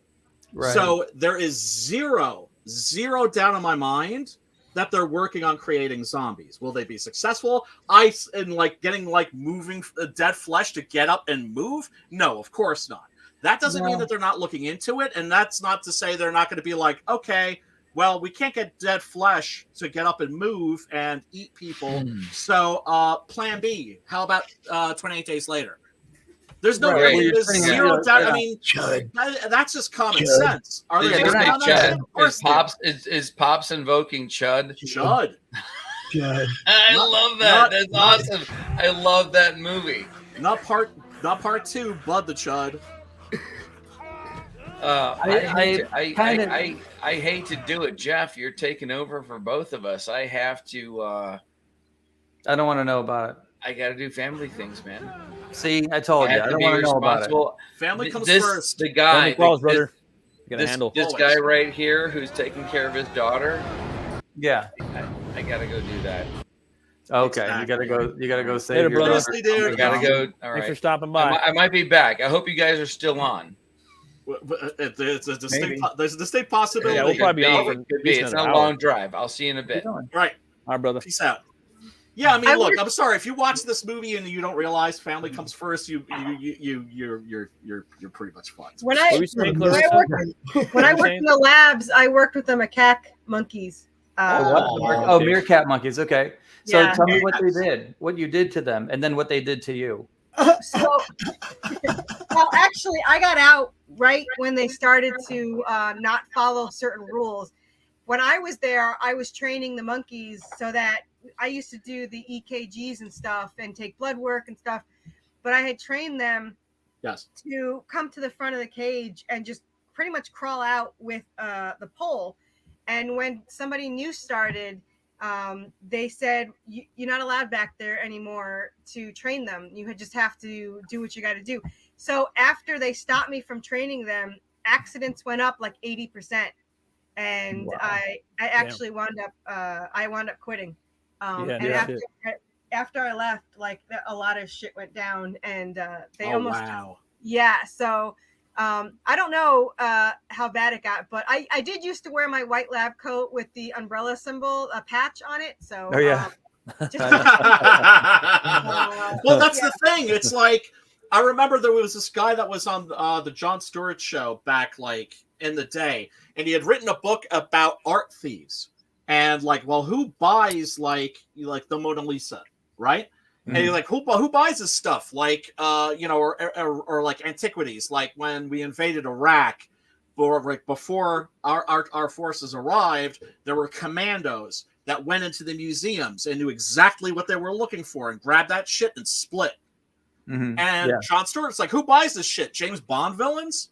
And the author was like, yeah, exactly. Yep, pretty much. Yeah. Jeff Bezos has it all. Right. Just in case he wants to sell it. Yeah, it's in Dick Cheney's closet. Yeah. I'll tell you though, when I worked in toxicology, there's a lot of shit that can happen. So. Oh my God, I can't even. Well, that's one of the reasons why zombies are the defining monster of our age, is for a number of reasons. One, they represent mass mindlessness. Yep. Two, the idea of there being a plague, something escaping from a lab. Believable. More people believe that the world, that if there's going to be an apocalyptic event, that it's not going to be nuclear holocaust, that it's going to be something like what we see in this film. Well, I'll tell you, I used to do the observations on the animals, and a lot of them had traits that obviously they weren't, but it would make you think they were. So, but yeah, I was there for 7 years. Oh, that's so scary. Yeah. But so you know that like shit can happen. Oh, and the worst part is I had evidence of misdosing, and I had brought it up to upstairs, and it actually came back to me where I shouldn't have been messing around with shit. So. Oh, really? I literally had written evidence, because they would say like they dosed a certain thing, but it didn't have the right dosage, and I'm like, there's no way they could have done this if it's incorrect. And they're like, oh well, there's nothing we could do about it now. And I'm just like, yeah, there is. But no. Yeah. So I left there, and I never bought any of the meds from them. Yeah. So what Scary company was shit, it? man. I can't say the name, but I will tell you that it worked with Pfizer. So It worked with Pfizer. Oh, okay. yeah, like a lot of when I upgraded out of the labs, I was responsible for taking in the calls, and we took all of the side effects from Pfizer. And that shit is, man. First of all, people are stupid, but Really? Agreed. Yeah. Wizard's first rule. People Yeah. Well, let me just tell you something. It's so fucking true. Never ascribe to evil what can be explained by stupidity. Have you ever seen a suppository that things are huge? These people were eating it. Like there was a whole mass of people that would just eat this giant wax thing. Like people are just stupid. And interesting. I was never bored. But yeah. But we did test a lot of Pfizer's drugs and and a lot of it is being sued right now. Pops, are we still on the air? Oh yeah. Yeah. But yeah. No, please continue. Yeah. Justify every reason why I don't touch anything. We're gonna get disappeared. Yeah. Well, Please, whatever it takes to get me off this rock. No. all I'm gonna say is I went kind of holistic after I worked there. Everybody, none of us are feeling suicidal. Yeah. Yeah, I'm good. We love our lives. Yeah, but it's been a while. It's been a couple of years, but fortunately I left. So You've had a really interesting life, haven't you? No, but it sounds interesting. But they wouldn't let you out. Like if you work in the labs, you weren't allowed to work anywhere else in that building. Every job that you would get or every interview, they would cancel it because they wouldn't let you leave the labs. It wasn't until I had a quote unquote breakdown where I barricaded the doors of the dog rooms so that they weren't allowed in. And then, oh my God. Well, what happened was they dosed these dogs and they dropped right away. Oh no! So they killed these dogs. No, they didn't die. They were on. They couldn't get up, and they would still wag their tails when they saw me.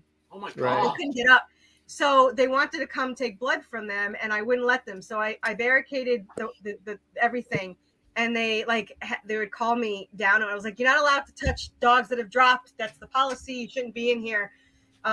So they took me out of the labs, and they kept trying to make me quit. And I contacted a lawyer and I said, can they fire me? And they said they won't fire you. And I was like, all right, I just won't quit. And so they had to give me a job outside the building because they didn't want me anywhere near the labs. So there's no way I could fucking hang out and watch that shit. Yeah, and no, usually because I used to do. They never had drugs that were that extreme. I would normally just do like blood work or EKGs or whatever. But then when they had new management and they started taking on more severe drugs, I couldn't handle it. I'm an animal lover. I couldn't really handle that. And I had to get the hell out of that. But they were I would kill a motherfucker. Some of the shit that I've heard, I would just be like, at some point, my knees would be on somebody's chest and I would just be like, boom, boom, boom, grounding and pounding and crying at the same time. Like, oh, you motherfucking piece of shit. I got out just in time, and everyone told me that I got out. And they were all mad at me that I got out because none of them can get out. And I used to weigh the drugs and everything. I knew everything about it. So when I finally got out, I was like celebrating. But my friends are still like trapped there. So really, you said that they don't let you quit. They actually got mad at me for getting out because they said I faked my breakdown, and I didn't technically fake it. I mean, it's really not that hard to do, though. How could you lose your? But I mean, like in a scenario like you described, how could you not lose your shit? Yeah, like you had a perfectly rational reaction to that. I mean, I was a veterinarian technician, and they brought me in. So when I first came in, I said, I'm a vet tech. So, I mean, I'm here, but I don't want to be involved with, any of that. And then when they kept dragging me into it, I was like, this isn't what I signed up for. And then I couldn't get out. And it was gold. I used to call it golden handcuffs. I mean, I made more than, anyone else did. That's how they keep you there. But I finally got out. And then my friends were there and none of them talked to me anymore. because I abandoned them. I was like, you can have whatever. I'd be like, you know, if you can get out of this motherfucker, go. Yeah. They actually had to give me a $20,000 raise just to get me out because there was nowhere else I could work without giving me that raise. And I was like, okay. Yeah. But they tried to get me to quit. Like they would stick me in places like the library and I love books too. And they would make me like slave over these books and like throw them away and carry like thousands of pounds a day just to get rid. And I wouldn't quit. And they would bring me into these rooms and be like, don't you think that you need to quit because you can't be around animals? And I was like, nope. And it took like a year, I think, till they finally gave up and were like, I guess we got to get her a job. So well, good for you. I mean, good for you for hanging in there as long as you did. Seriously. Yeah.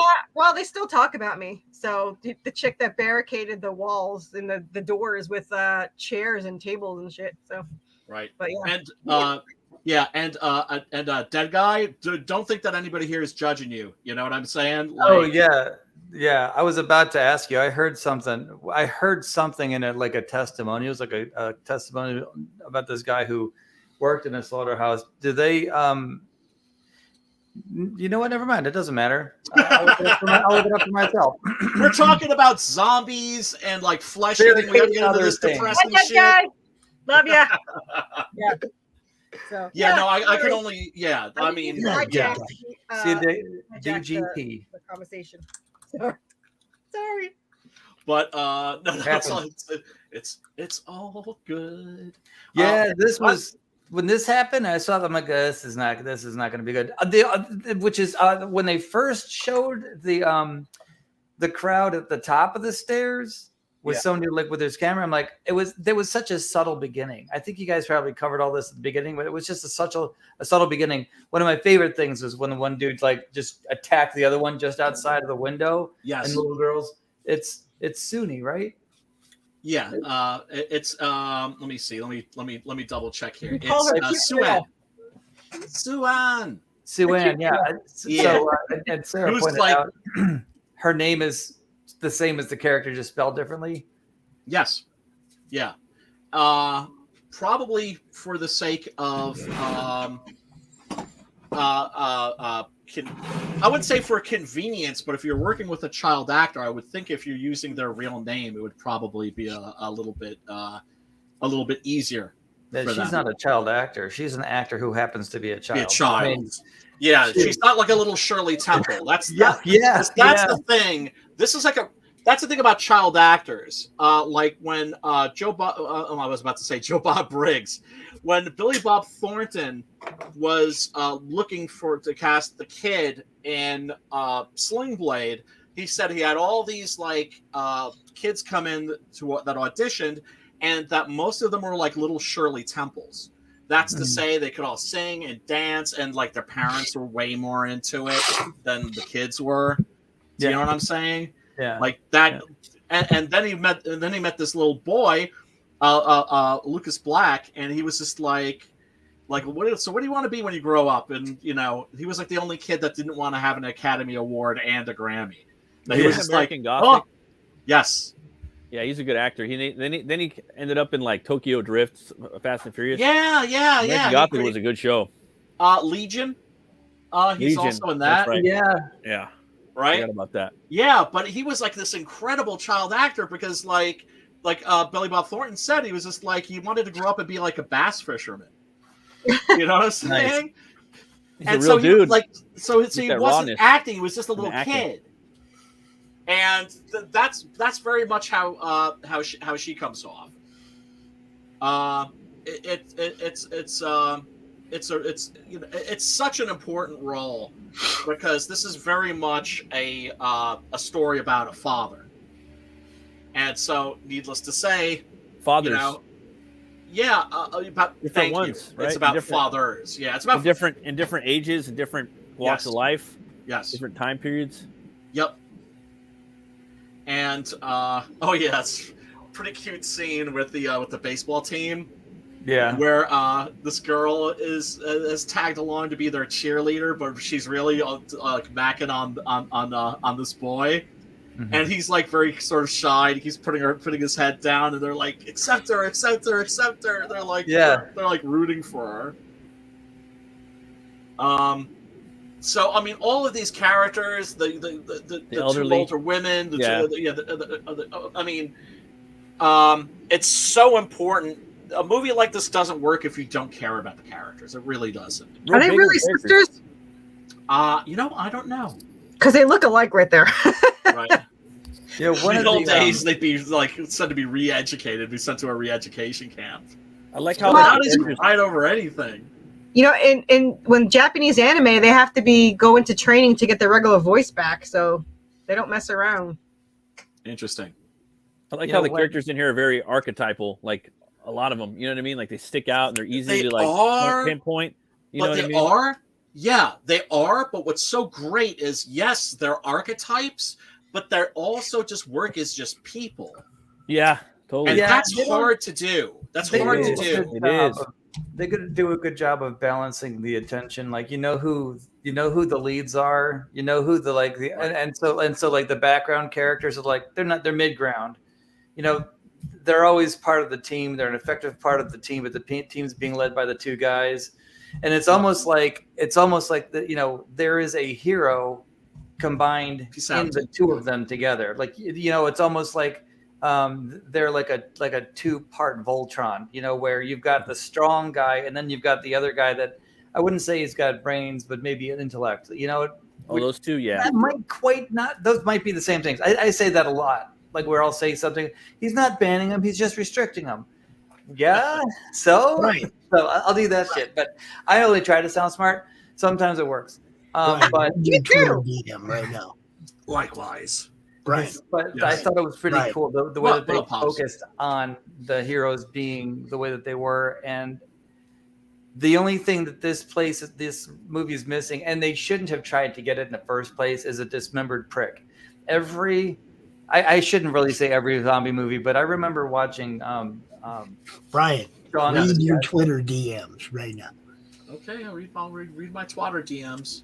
When I was watching Shaun of the Dead, which I thought was a great showcase of his range of acting, because when he had to kill his own mom. So anyway, the guy that was like, finally, you did something right. And then he gets backed up and then he's dismembered. Thus the dismembered prick. There's that. You love Shaun of the Dead? Yeah, Shaun of the Dead. So which was, go ahead. Well, in Day of the Dead, there was like the one military guy who gets his head pulled off. Yeah. So I thought the really great effect was that his voice went up in pitch.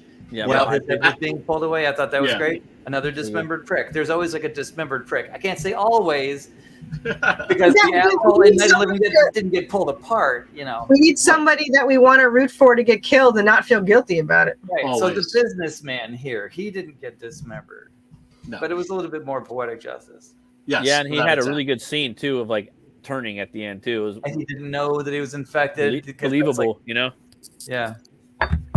Yeah, I love when they come across the guy that's stuck aboard the train. That's like a survivor who hasn't been bitten, and the older businessman just says like to the little girl, to Sue-Ann, like, don't be like that when you grow up. And and he's like, and she's like, my mother always said that people that say that sort of a thing are bad people. And he's like, what? She must have flunked out. Not wrong. No, not at all. Not at all. This character, of course. That guy. The whole cast in this is just absolutely fantastic. I mean, of course, you have to, even in a story like this, you have to have a villain. And zombie stories have always been, since Night of the Living Dead, to a large degree about how people work together or how they don't. Yeah, I always said, because whenever I have to write like zombie survivals, I always said I'm more worried about the humans than zombies any day. Though running zombies do go up a ladder a little bit, but you don't really stand much of a chance against these kinds of zombies. I do like the quick turnarounds because it's so much easier to contain the because if they change really fast, you can catch it faster. But right. I know there's some people that are like, well, flow zombies aren't scary because they could never happen. If there were flow zombies, there wouldn't be like this big zombie outbreak. Everybody would get together and put them down before it got out of hand. I'm like, that's not true. Because really? They're quiet. Really? They hide better. Yeah. It's just like, give me a fucking break. You're the person who just got bit on the back of the head while you were saying that to me. Exactly. And all they have to do is nip you and you're fucked. Yeah, can you imagine like having a conversation like that with somebody like, I cannot stand this. Meanwhile, here comes up a zombie, and that you just look off a little bit, and then like lock eyes with them again and go, keep going. Explain the part in the middle. I missed the part in the middle. Okay, thank you, Mr. Zombie. Right. Yeah, and it's worth mentioning that this movie has both a prequel and a sequel. Oh, really? I didn't know. There's I think I saw on a plane. No. There is a zombie movie that was made long before this called Plain Dead. That came out, I think, like 2008, which is actually fun. Yeah, I actually enjoyed that. It's a prequel, huh? No. That's a different film. No. What's the prequel to this? The prequel is an animated film called Soul Station. I'm going to actually let me show you the trailer. That's what I want for my series. If everyone asked me what would I pick, a show or a movie, and I said I want a rated R animated series. Yeah, wouldn't that be awesome? No, same here. I want a movie. Scarface. I don't want a movie. They'll just screw it up. I want to direct it. Well, it's like, that's the thing. I would love there to be a live action Six Gun Gorilla movie. It just as long as it's not American, as long as it's not made in Hollywood. That comic book looks freaking amazing. Thank you. But yeah, anyway, with the animated, mine's so long that the actors would be dead by the time I finish my series. Right, in animation, right? It's like a comic book, so you go on forever. Animation's dope too, though. I ain't gonna lie. I haven't seen this. I've seen the sequel. I haven't seen this yet. I mean, it's only been out for like 6 or 7 years. Well, I'm just saying animation as opposed to film. Like, right. Well, that's the goal someday. They're both good. Yeah, the animation here isn't really my cup of tea. It's very clearly computer animated. I mean, it's not terrible, but it's not beautiful. Yeah, it's like Metalocalypse shit. Right?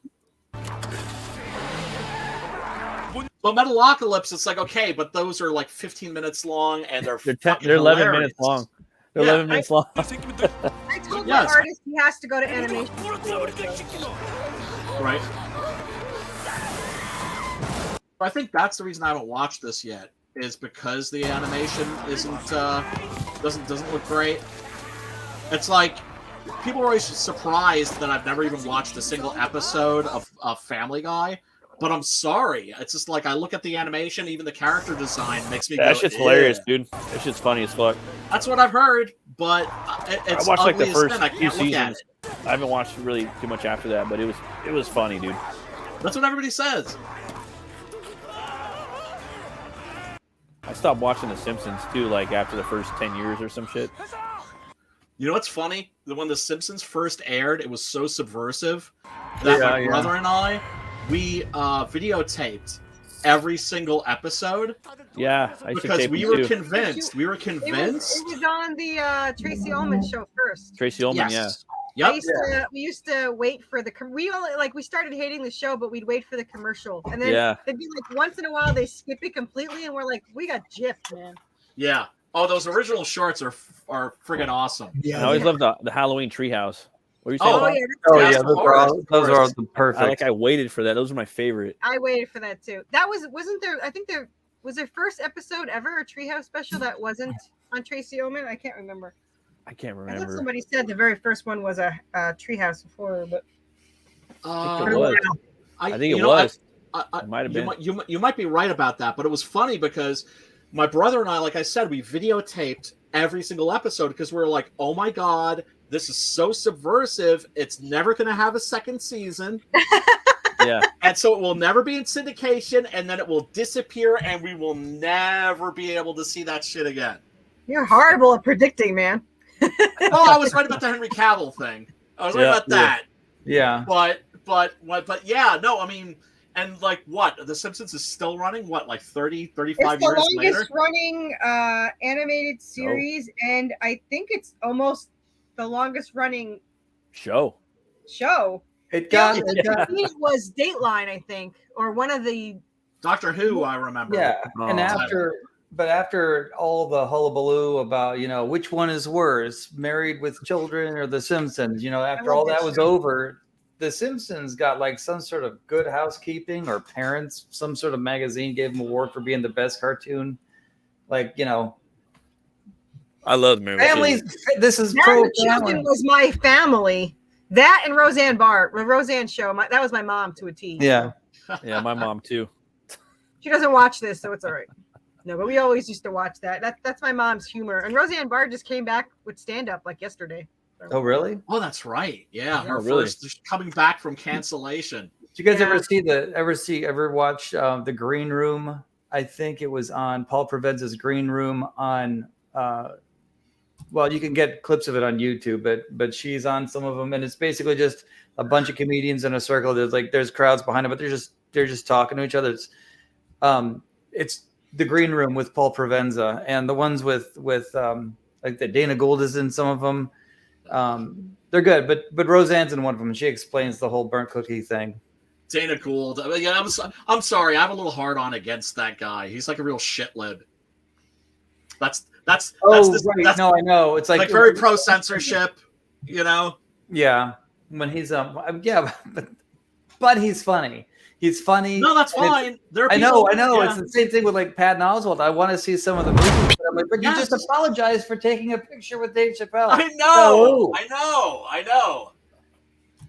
That's it's frustrating, but that's the thing that a lot of people, unfortunately, these days have an inability to do. Like I have this friend that's all about like cancel J.K. Rowling, and if you play Hogwarts Legacy, I don't even want to know you. Right? Where they're like bullying people into not reading books and not playing video games. Like, hey, dude, you're talking about Harry Potter, bro. Like, my son's up there playing it right now. It's like, get back to work, bro. Like, who gives a fuck? Like, really? You're not gonna be my friend? Like, you're fucking stupid. Like, I don't even talk to you. Exactly. Anyway. Then, thank you. Thank you. Yeah, it's called life editing. Yeah. Like, come on, bro. You're doing me. Yeah, exactly. That's, oh, God. Yeah, it's like they can't. I have to try to even explain. Occasionally, I have the misguided urge that I give into, that I succumb to, which I did today, and try to like have like a calm, reasoned, measured discussion with somebody and say that's the main thing, dude. You got to. So you could maybe separate the art from the artist. Yeah. It's like, no, they can't do it. Sometimes. I want to separate the art from the artist. I want to separate the policy from the person. I can hang an American flag up, separate the there are friends some from the people around me from the artist. Like, I don't know. Yeah. Well, let's see. Hey, look, I love Roman Polanski's horror films. He's one of the best horror directors ever. If I saw him like trolling at my local shopping mall, he might have to have a little accident, if you know what I'm saying. Well, I mean, there's that, but there's also like, I'm not going to be your friend no more because you watch this, or you don't watch this, or you don't support this. That's fucking stupid. Or what are you, 2 years old? It's retarded, dude. Yeah, I mean, not 2, but I mean, what are you, it's it's literally backward thinking. Yeah, what if he wanted to separate an art from an artist, but he was a tattoo artist that did his own tattoos? That's rough. That's rough. That's a challenge. Pops, I need to go and get myself a quick refill. If you're manning the boards, can we take another look at Carissa's campaign real quick? I can probably make that happen. See if her numbers have gone up at all. All right, I'll be back in a second. I can probably. Best general audience animated TV broadcast production 2017, Bart Hood. Yeah, animation's awesome though. Like, don't get me wrong. Is there any particular part of this that you want to focus on, Corissa, that you want people to look at? Well, mostly like you said, the internal pages. The interior pages. That's what we're buying, right, guys? Really? At the end of the day? Right? Yeah, I would. It's very hard to pick a page because I love all the pages. I like that page. That's yeah. Page 2, bro. She jumps right into it. Here, have some headless corpse. This is the second page. I should put the picture. I don't think I have the picture where she throws the head, but I should have put that picture. But, yeah, I saw it though. Yeah, bounces off the door. Good stuff. Yeah, I have a hard time not showing everybody. I'm pretty sure at one point in time I have shown everybody everything, but I spread them out and put them out of order. So hopefully that helps. But yeah, I want to live in that house. I love that house. Yeah, it was such a tricky thing because the original artist had done the house, and my new artist hated it, but he had to do it in book 3. So when he redid 1, he's like, "Can I fix the house?" And I was like, "Well, then you got to go fix the house in 3." He's like, "I don't care." I was like, "Go ahead." So he hated the whole time. This house looks great. Yeah. Poor Draven. I love the moon in the next shot. And it's hard to show. Like, I don't know if you can zoom in, but in the very background behind her, there's actually ghosts coming right there. That little cloud. Oh, there's cool. little people in there. Yeah, because I forgot I even wrote it in the script. I said, make it barely visible because in the next picture it gets closer and closer. So that's hard. It's hard to set up too as an artist. Does it say to make them like that? You know? Does it say sex in the stars in the night sky? You know you can't do that. Walt Disney's going to ask you like first. They're going to do what now? Did you write the word sex with stars in the night sky? No. EVS. I'm good, but I'm clever. Like, hey, that's our thing. You did that a lot.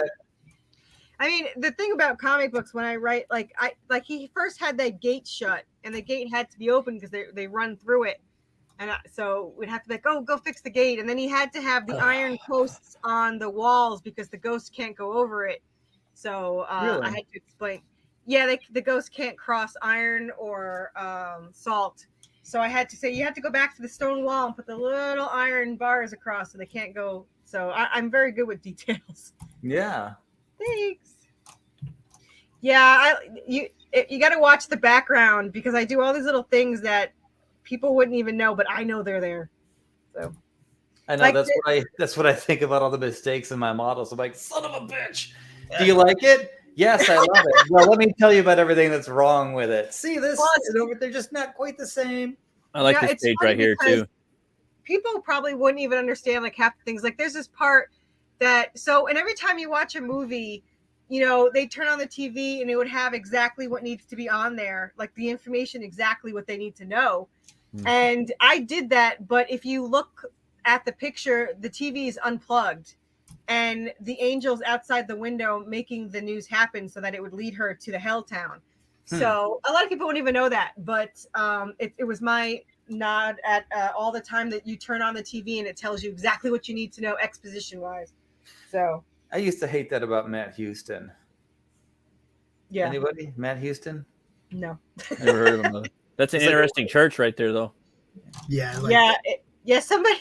So it's in the back of the library, and someone's like, "Is there a portal?"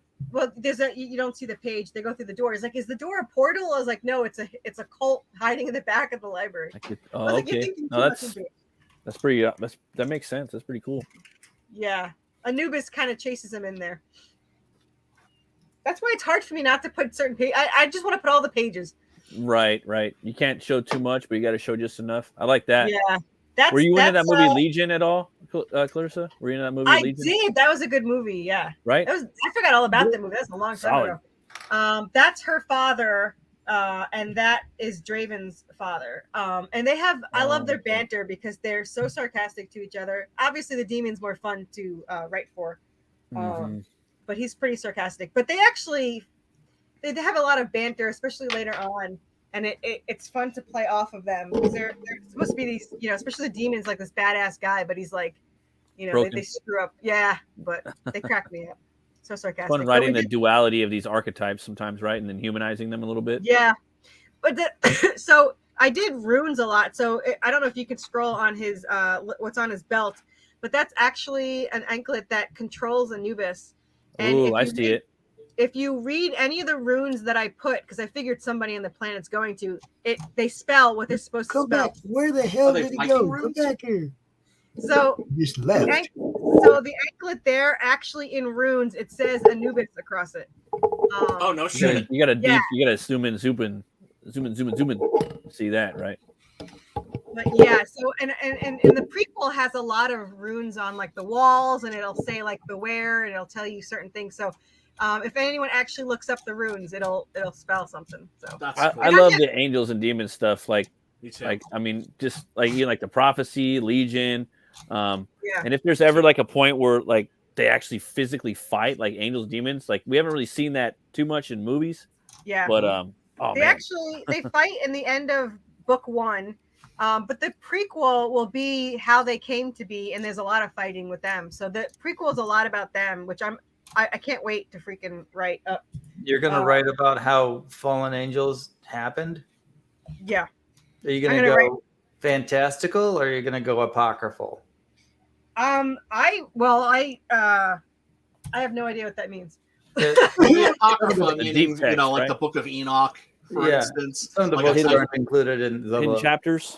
Yeah, like the Apocrypha are the parts of the Bible that didn't end up in the Bible. The missing chapters. Right. Oh, and the right. missing books. It's the the Council of Nicaea, I think it was. Yeah, the Council where of they Nicaea. decided.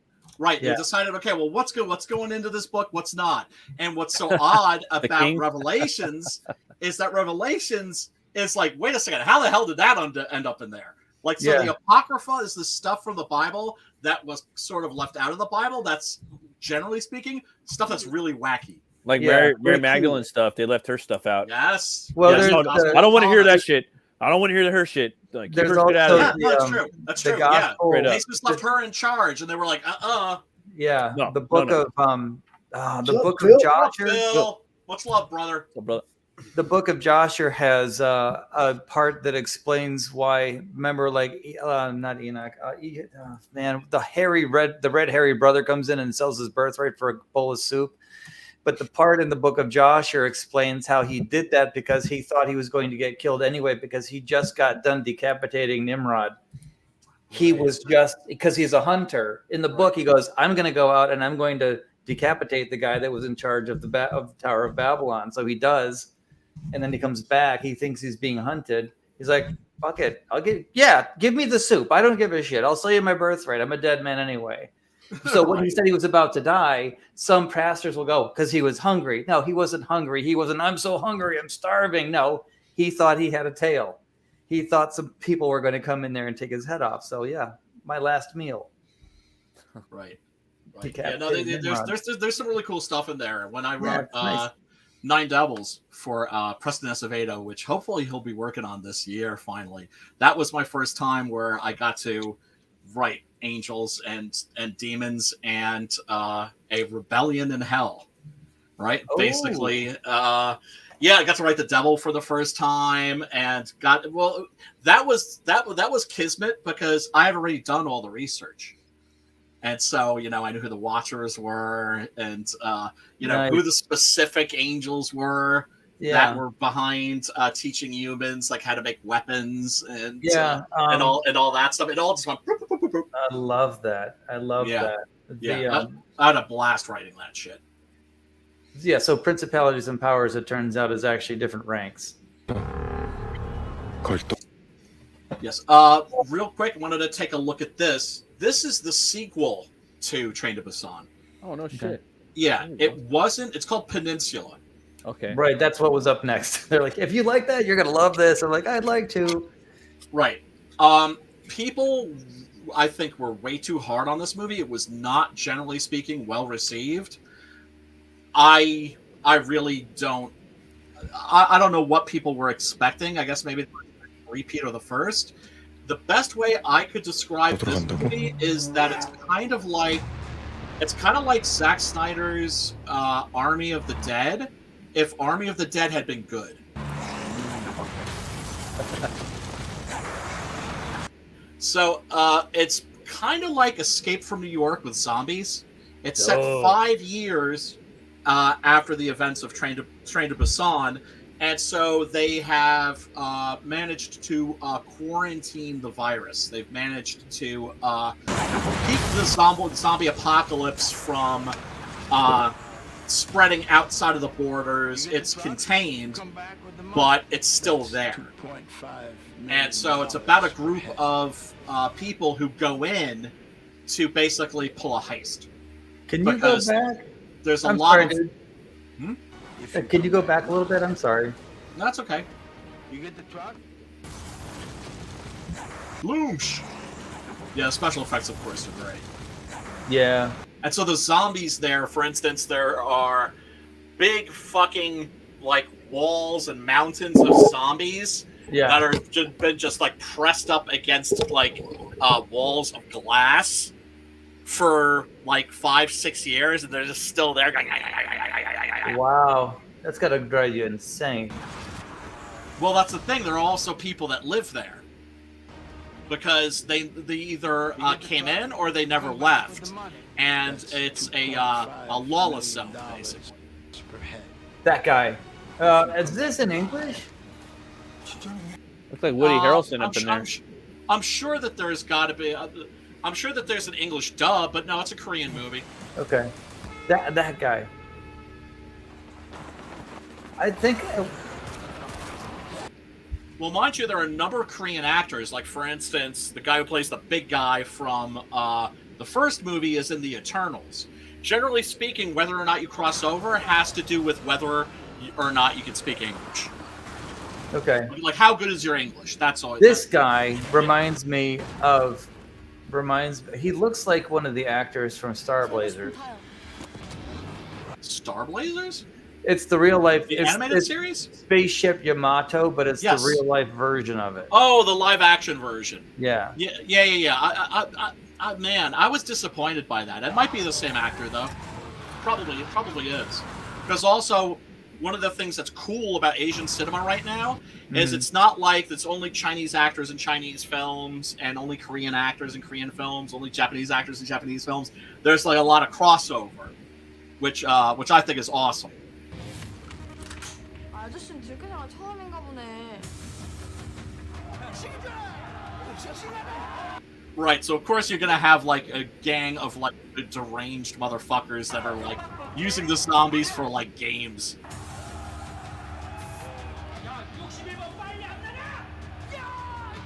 Yeah, welcome to the Circus Maximus. Well, it looks like the homeless guy from the first one on the train. Yeah, none of the characters return, but I don't know whether or not there are any of the same actors, like maybe in different roles, because like Sergio Leone would do that a lot.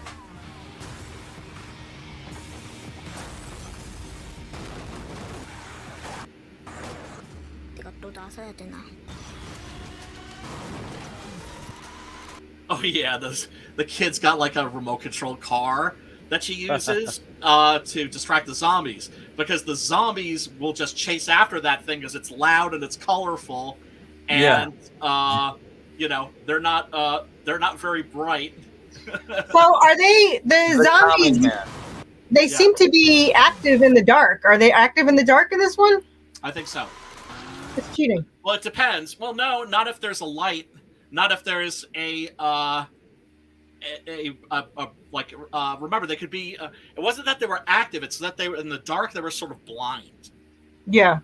But then suddenly there's this bright, like, disco ball, and of course you've seen these type of remote control cars before. Those things can fucking book. Yeah.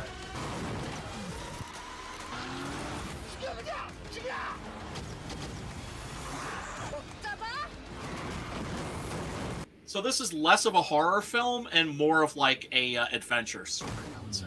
That's what I call mine a lot. It's horror adventure. Right.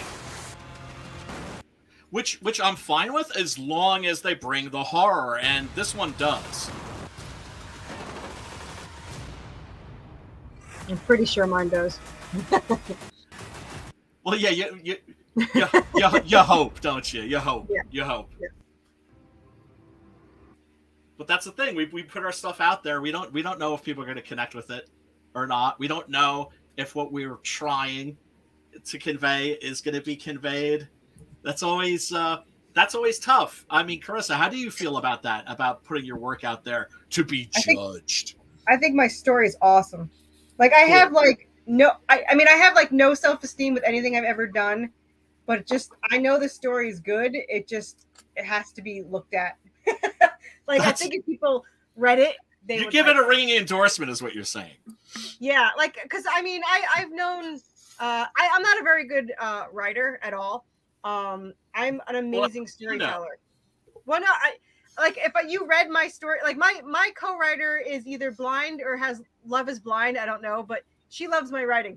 But as far as how it's written, it's not something that you could ever publish. But I can tell a story, and I the way I write, it's telling, it's not showing. So it works perfect with the comic books, and that's why the comic book is the only way that really my story would ever get out there, because I couldn't write a novel and have it be published or anything. So, but yeah, I'm not a very good writer. I'm just a very don't good say that. I mean, first of all, it's not your place to say that. I liked the first book, so hush.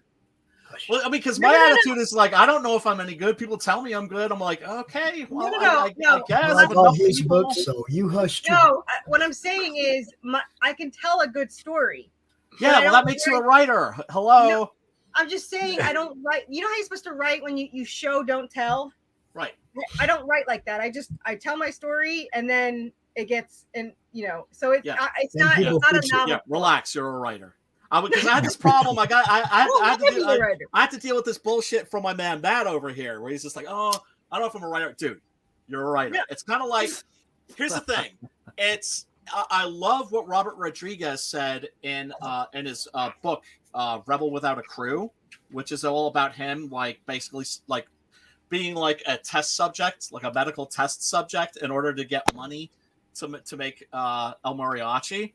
And he was just like, giving advice to young filmmakers. It was just like, look, if you're wondering, like, oh, am I a filmmaker? Am I not? He's like, buy a camera, get a camera, any camera, start shooting shit, and guess what? Slap a badge on yourself. You're a fucking filmmaker.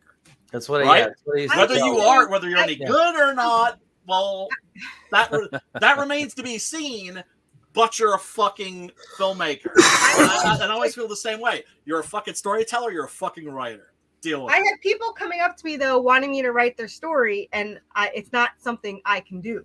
I can't go and write a short story or something.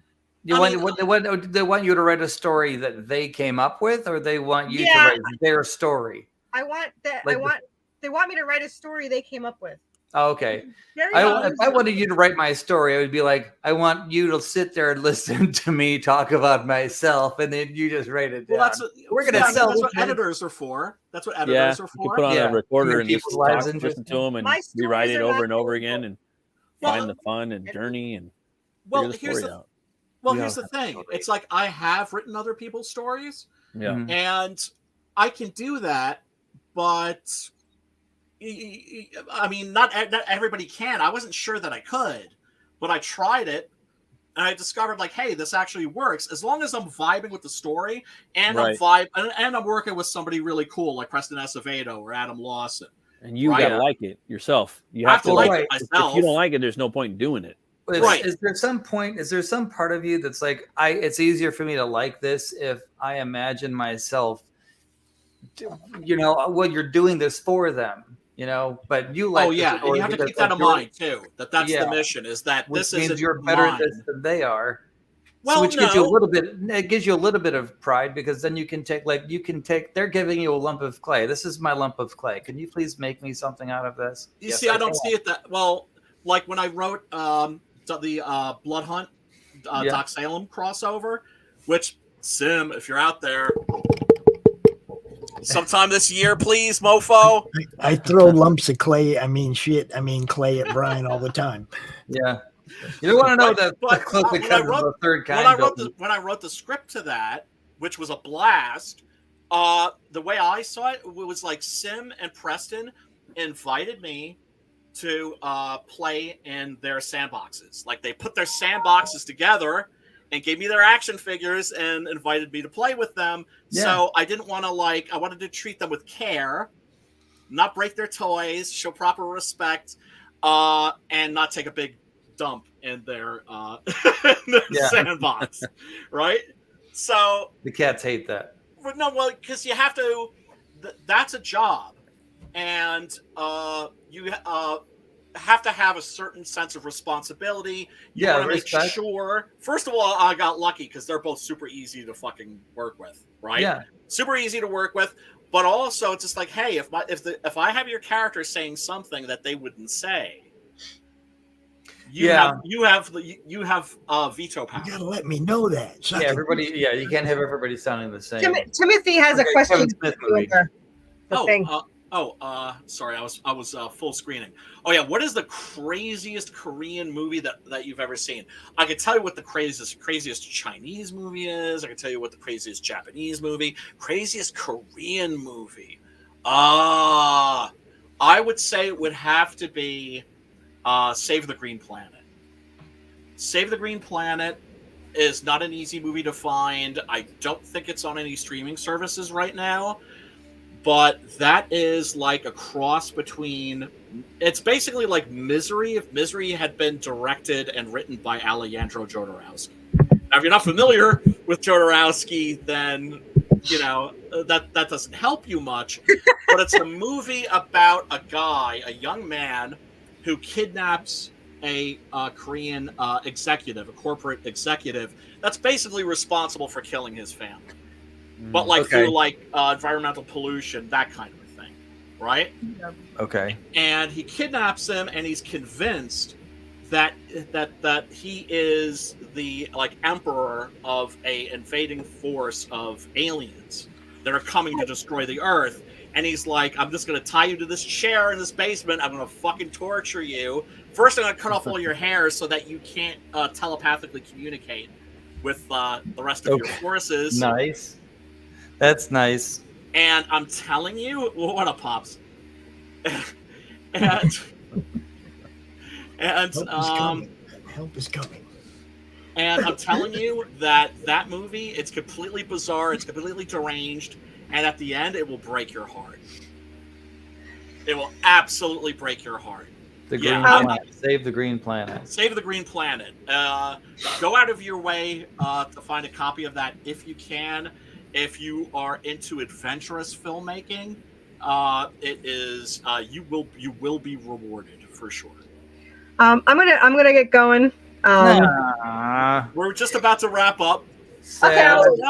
Thank you so much for hanging out. We do appreciate you. Thanks for having me on.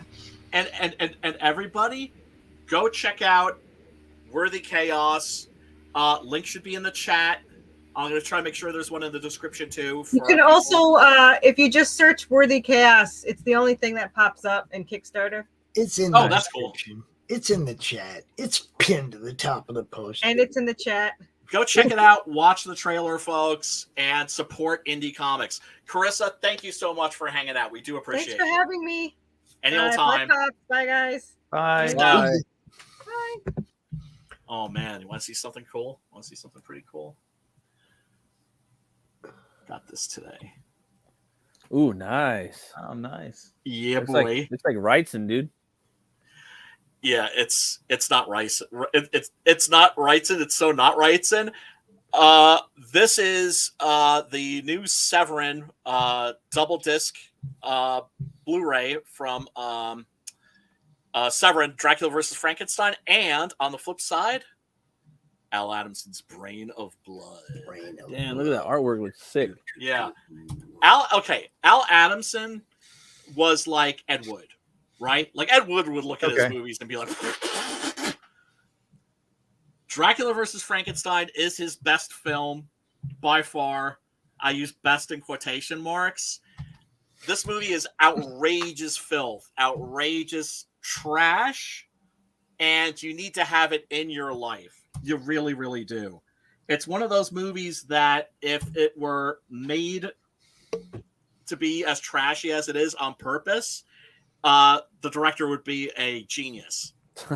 But instead it was made by Al Adamson, who became famous posthumously for being murdered by his handyman and cemented into his jacuzzi.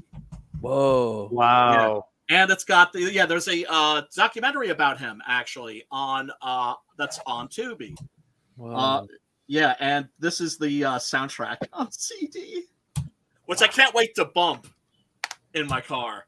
Dude, there's this new CD I want to get so bad, but yeah, I gotta wait a little bit. Well, oh god, well that's the thing. It's like one of my favorite bands just came out with a new CD, and like they switched their style up for like fucking 20 years or 17 years, and now they're finally like starting to like put it back, and I'm like, oh, I gotta go get it. Well, look, there's certain shit you have to have, like the I got the that's the thing, is like it's like I've been living austerely for so long. The only shit I buy is the shit that I have to have, like the Hammer horror figures.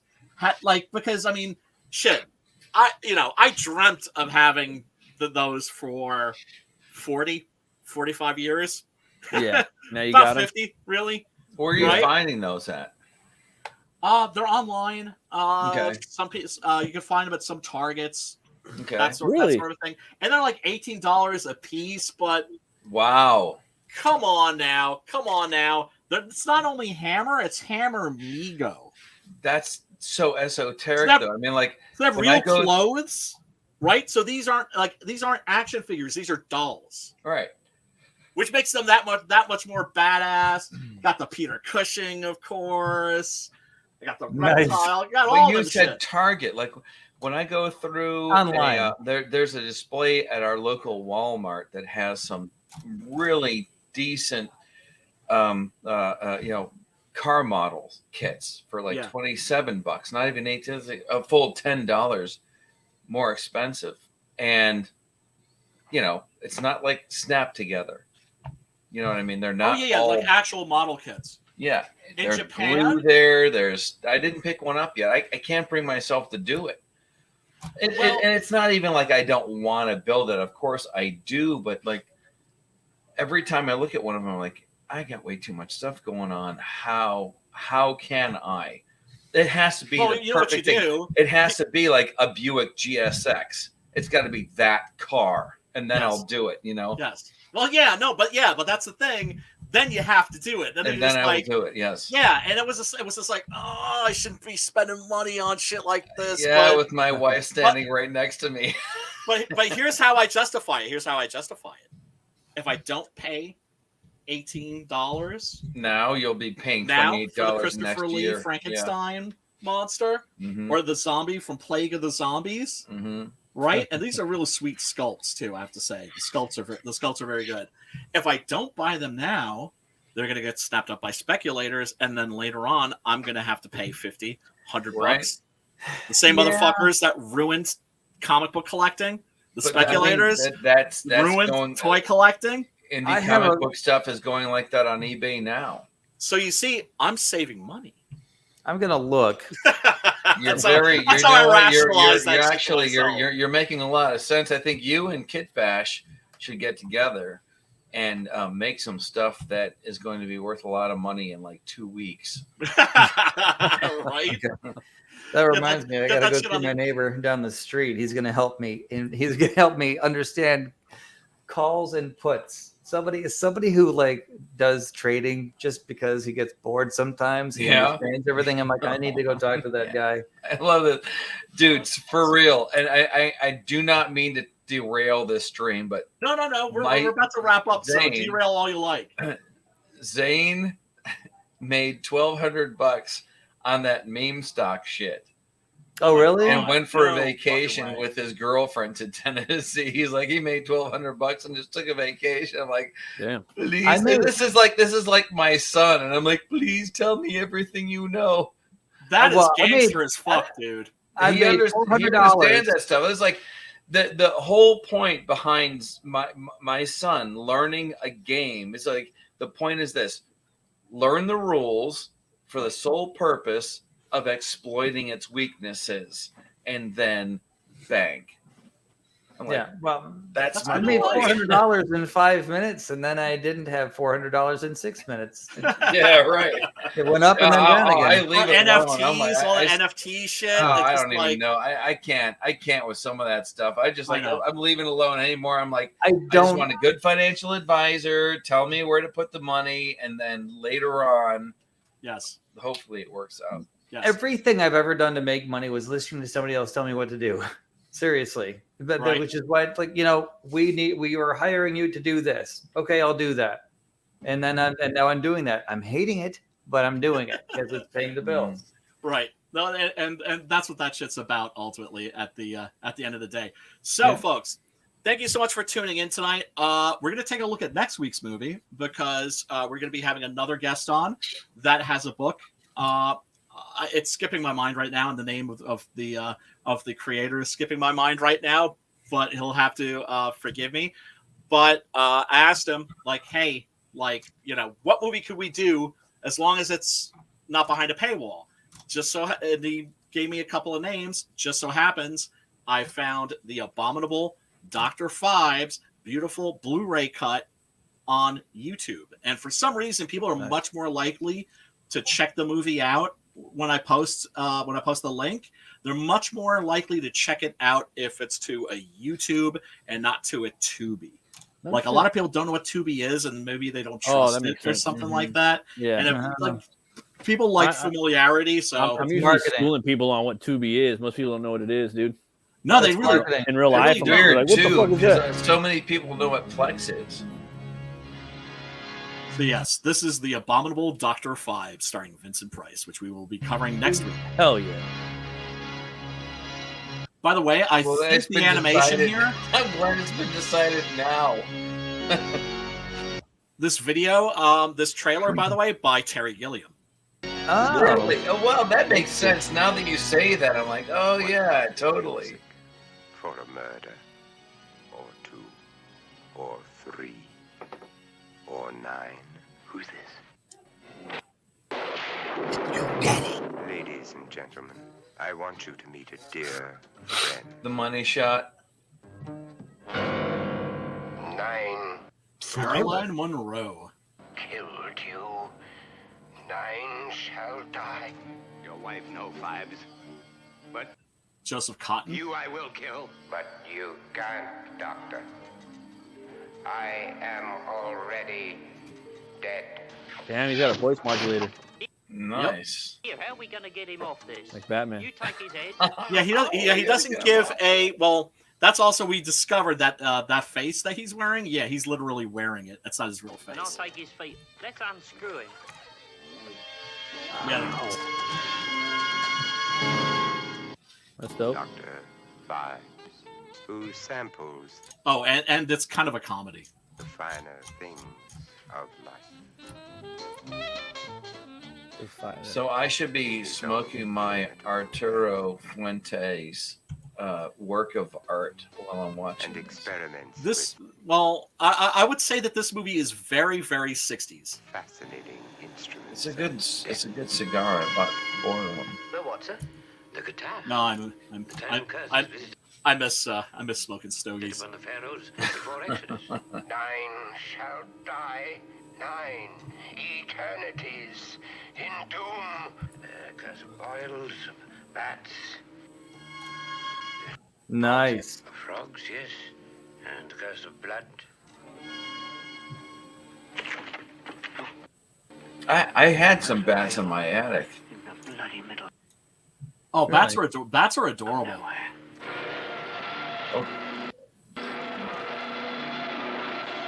I never got to see them. I only got to see their shit. Oh no! Like, of course, the bat here was like a big old flying fox, like a fruit bat. oh. Are you ready?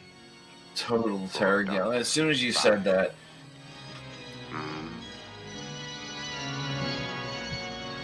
He also did the opening credits scene for Cry of the Banshee, which is another Vincent Price movie. Mm-hmm. And it's funny because when you see that animation, you start laughing, even though you're not meant to laugh because you have that context. Yeah.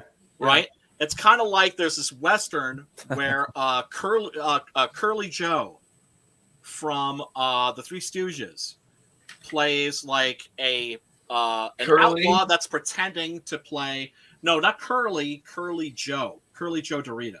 Yeah. Okay. The third replacement. That's Shemps, but the other guy. Right. So there's a scene. It's a Western with Gregory Peck, and so he's playing an outlaw who's pretending to be the hangman. Right. Ooh. So he shows up to like take the guy's weight and measure him and everything, and instead he pulls his gun to bust his friend out of prison, and guns go off, and Curly Joe catches one right between the eyes. And his body is laying there, and you cut to a close-up of him just laying there with a bullet hole between his eyes, and you can't help but just die laughing. Because it's just like, damn, he could survive like anything from Mo, like getting hit in the small of the back with a all of the gags. But like, man, Curly Joe's seen better days. Gags. He survived being one of the Three Stooges, and there's a lot of punishment involved in being one of the. There's this and there's this, but it's only funny with that context. Yeah, it's not that he's miscast. It's just that shit, man, Curly Joe's seen better days. A big bullet hole between his eyes. Between his eyes are all still open. And that's what Mo should have done. Yeah, exactly. It's like Mo finally quit fucking around. Mo finally figured out, all I had to do was shoot him between. Oh, you just shoot these motherfuckers. Okay. Anyway, we're gonna wrap it up. Everybody, thank you so much for hanging out tonight. We do love you. We do appreciate your support. Smash that like button. Smash the subscribe and the ring a ding ding dong. The little bell if you feel like it, because hey, I'm not gonna tell you what to do. But on the way out, do it live. I'm gonna Pops, tell these fools where they can find you. Madness Comic on Twitter, Comic Talk with Pops Van Sant on YouTube, obviously, and bring in as many shows as we can to the Madness Comic Network. Hell yeah. Dave, where can these fools find you? On Earth, also in the United States, and then even more locally on idcrisisdesign.com. ID Crisis or Identity Crisis on any social media channel, thing, app, whatever, and that's where I be. Okay, excellent. Thank you. And Jeff, where can these fools find you? I'm on YouTube at Kit Bash Federation. Just look for me there, and that's where most of my stuff is. My opinions are on Twitter, but we'll leave that apart. And everybody, I hope you forgive me for calling you foos. Foos. Foo is good. Where can these foos find you? If you guys can, you can find me on Twitter at Runecutter Comic. If you guys want to check out my channel on YouTube, it's Metal Movies and Brewskis. And if you want to support me, you can back my book, Butch Cleaver 1 or 2 at butchcleaver.com. It's a supernatural horror western. It's about good a voodoo stuff. butcher. Really good stuff. Brought back to life by a voodoo curse. And if you guys want, I'm doing commissions right now. So if you want, DM me on Twitter. And those are really good. So Rate the God those are contest well I worth just looking did, into too. Everybody loves your stuff so much. They're like, I'm trying to lay out some information. I want them to know where to find me. I know, but we're too busy talking about how awesome you are. Homeboy's leveled up. I'm telling you, it's sick. Yeah. Oh. Fuck yeah, brother. Fuck yeah. Thanks, man. Oh, that is bad, man. My commissions are open. If you guys want, hit me up on Twitter, and maybe we can work something out. I'm pretty cheap. I love your shit in black and white, man. Looking at your stuff reminds me of some awesome stuff that I've seen other people do too. I mean, you're like up there. Well worth it. Yeah, no, I'm telling you, Homeboy has leveled the fuck up. Yeah, when I see that, remember Brian Young? Remember Brian Young's art? Yeah. Yeah, that's when I see his. That's why I got straight to his King Diamond. I mean, it makes me happy. It makes that shit. He's referring to a buddy of ours from high school who's a very talented artist. So we just hung out and drew stuff together. It was a great time. Yeah, good guy, good artist, just like you, man. Oh, thanks, man. Appreciate it. Yeah, you guys are equally as weird. Cool. I'm not saying that I'm not saying that that's a good or a bad thing. I'm just saying I was about to say. I was about to say. You know, it's just like no, don't worry about it. Man. I always rate myself. I always rate myself F for freak. If you were, I think they look like the Hanson brothers up there on the top. If you were out of hand, I wouldn't be hanging with you. But you're good, so it's awesome. And I am gonna have. Man, my throat's getting all sore. I'm gonna have to like get some herbal tea, hot toddy, I think. But Matt also got your script. I will be checking this out, brother. Oh shit. Yeah, man. So Nice. just so you know. And same thing with you, Dave. You know. Yeah, no, I know. I was typing today. I was spray painting today. People left me alone for a couple of hours. I actually feel like I did some shit. Nice. It was nice. A vinyl install. I was doing all kinds of stuff today. I Hey, feel man, like be productive. I feel like it contributed to the planet somehow. Yeah. Every day, do something. Do something. Yeah. Pops, you want to take us out, brother, man? I got you. Trailers. Everybody? All right. Peace, love, and metal.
First world, come in and take a seat.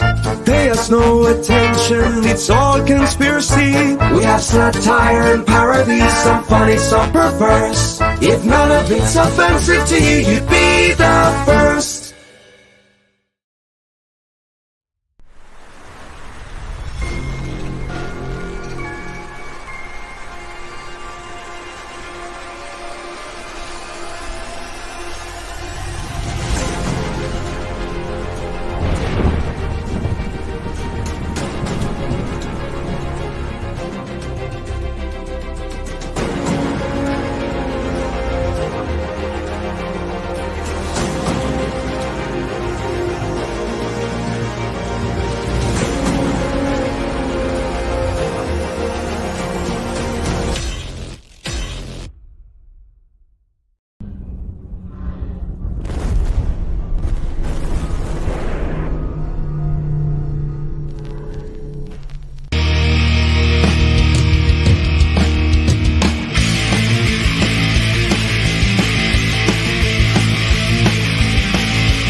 The Doctor is in, baby. This is Doc Blalock, and you're watching the Madness Comic Network.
inside you.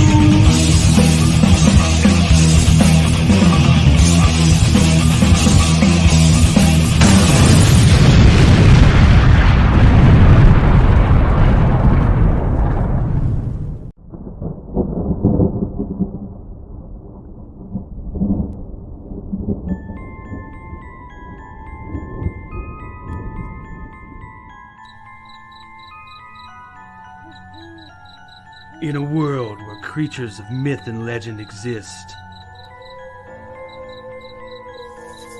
a covert task force is charged with keeping humanity safe from supernatural threats.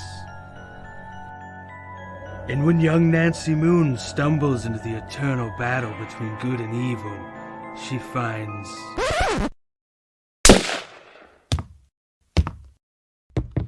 Oh my God, will you shut up? What's happening? Agent Beckett here. Aren't you tired of stuff like that? Want something different? Roll the tape. Whoops. Sorry about that. That's a song I'm writing for my ex. Okay, here we go. Yeah, that's more like it. Alrighty. Welcome to the world of the mythicals. We have it all. Monsters. Magic. Government agents. He's the strong silent type. This guy. Ugh, gross, dude. Get some kind of cream or something. Lots of 90s style action. Pew pew pew. And that strong female lead alluded to earlier. Mm-hmm. Not to mention a dashing field commander with a great sense of fashion. Look at those glasses. South River Studios presents The Mythicals, Issue 1. Buy it, if you dare. Ugh, will you can it already? How'd you get free? Now beat it before I lose my cool. So what are you waiting for? Sign up today. Like right now. Sign up today on Indiegogo.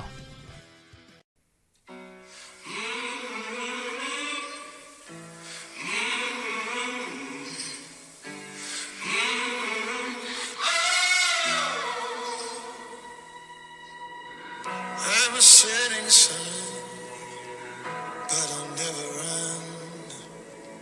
I'm a dead man walking. I'm a dead man walking. I will stay and fight as long as I'm alive. I'm a dead man walking. I'm a dead man walking.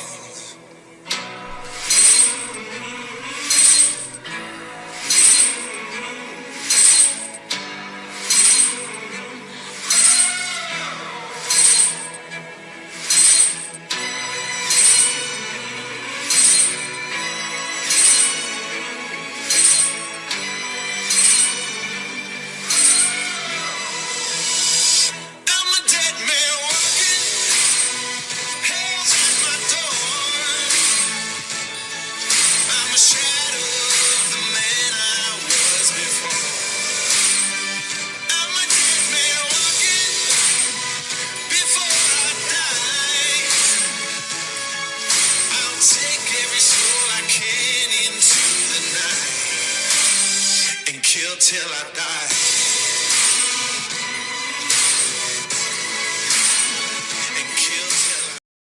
Comic Books for Kids provides comic books to kids in hospitals and cancer centers across the U.S. It's a place where we can all work together to make sure every child has a comic book. 100% of all proceeds go towards the kids. It's about making a difference, and while they're in the hospital, allowing them to fly like a superhero, battle dragons, or rescue teddy bears. We are in every state in the country and now support over 160 hospitals.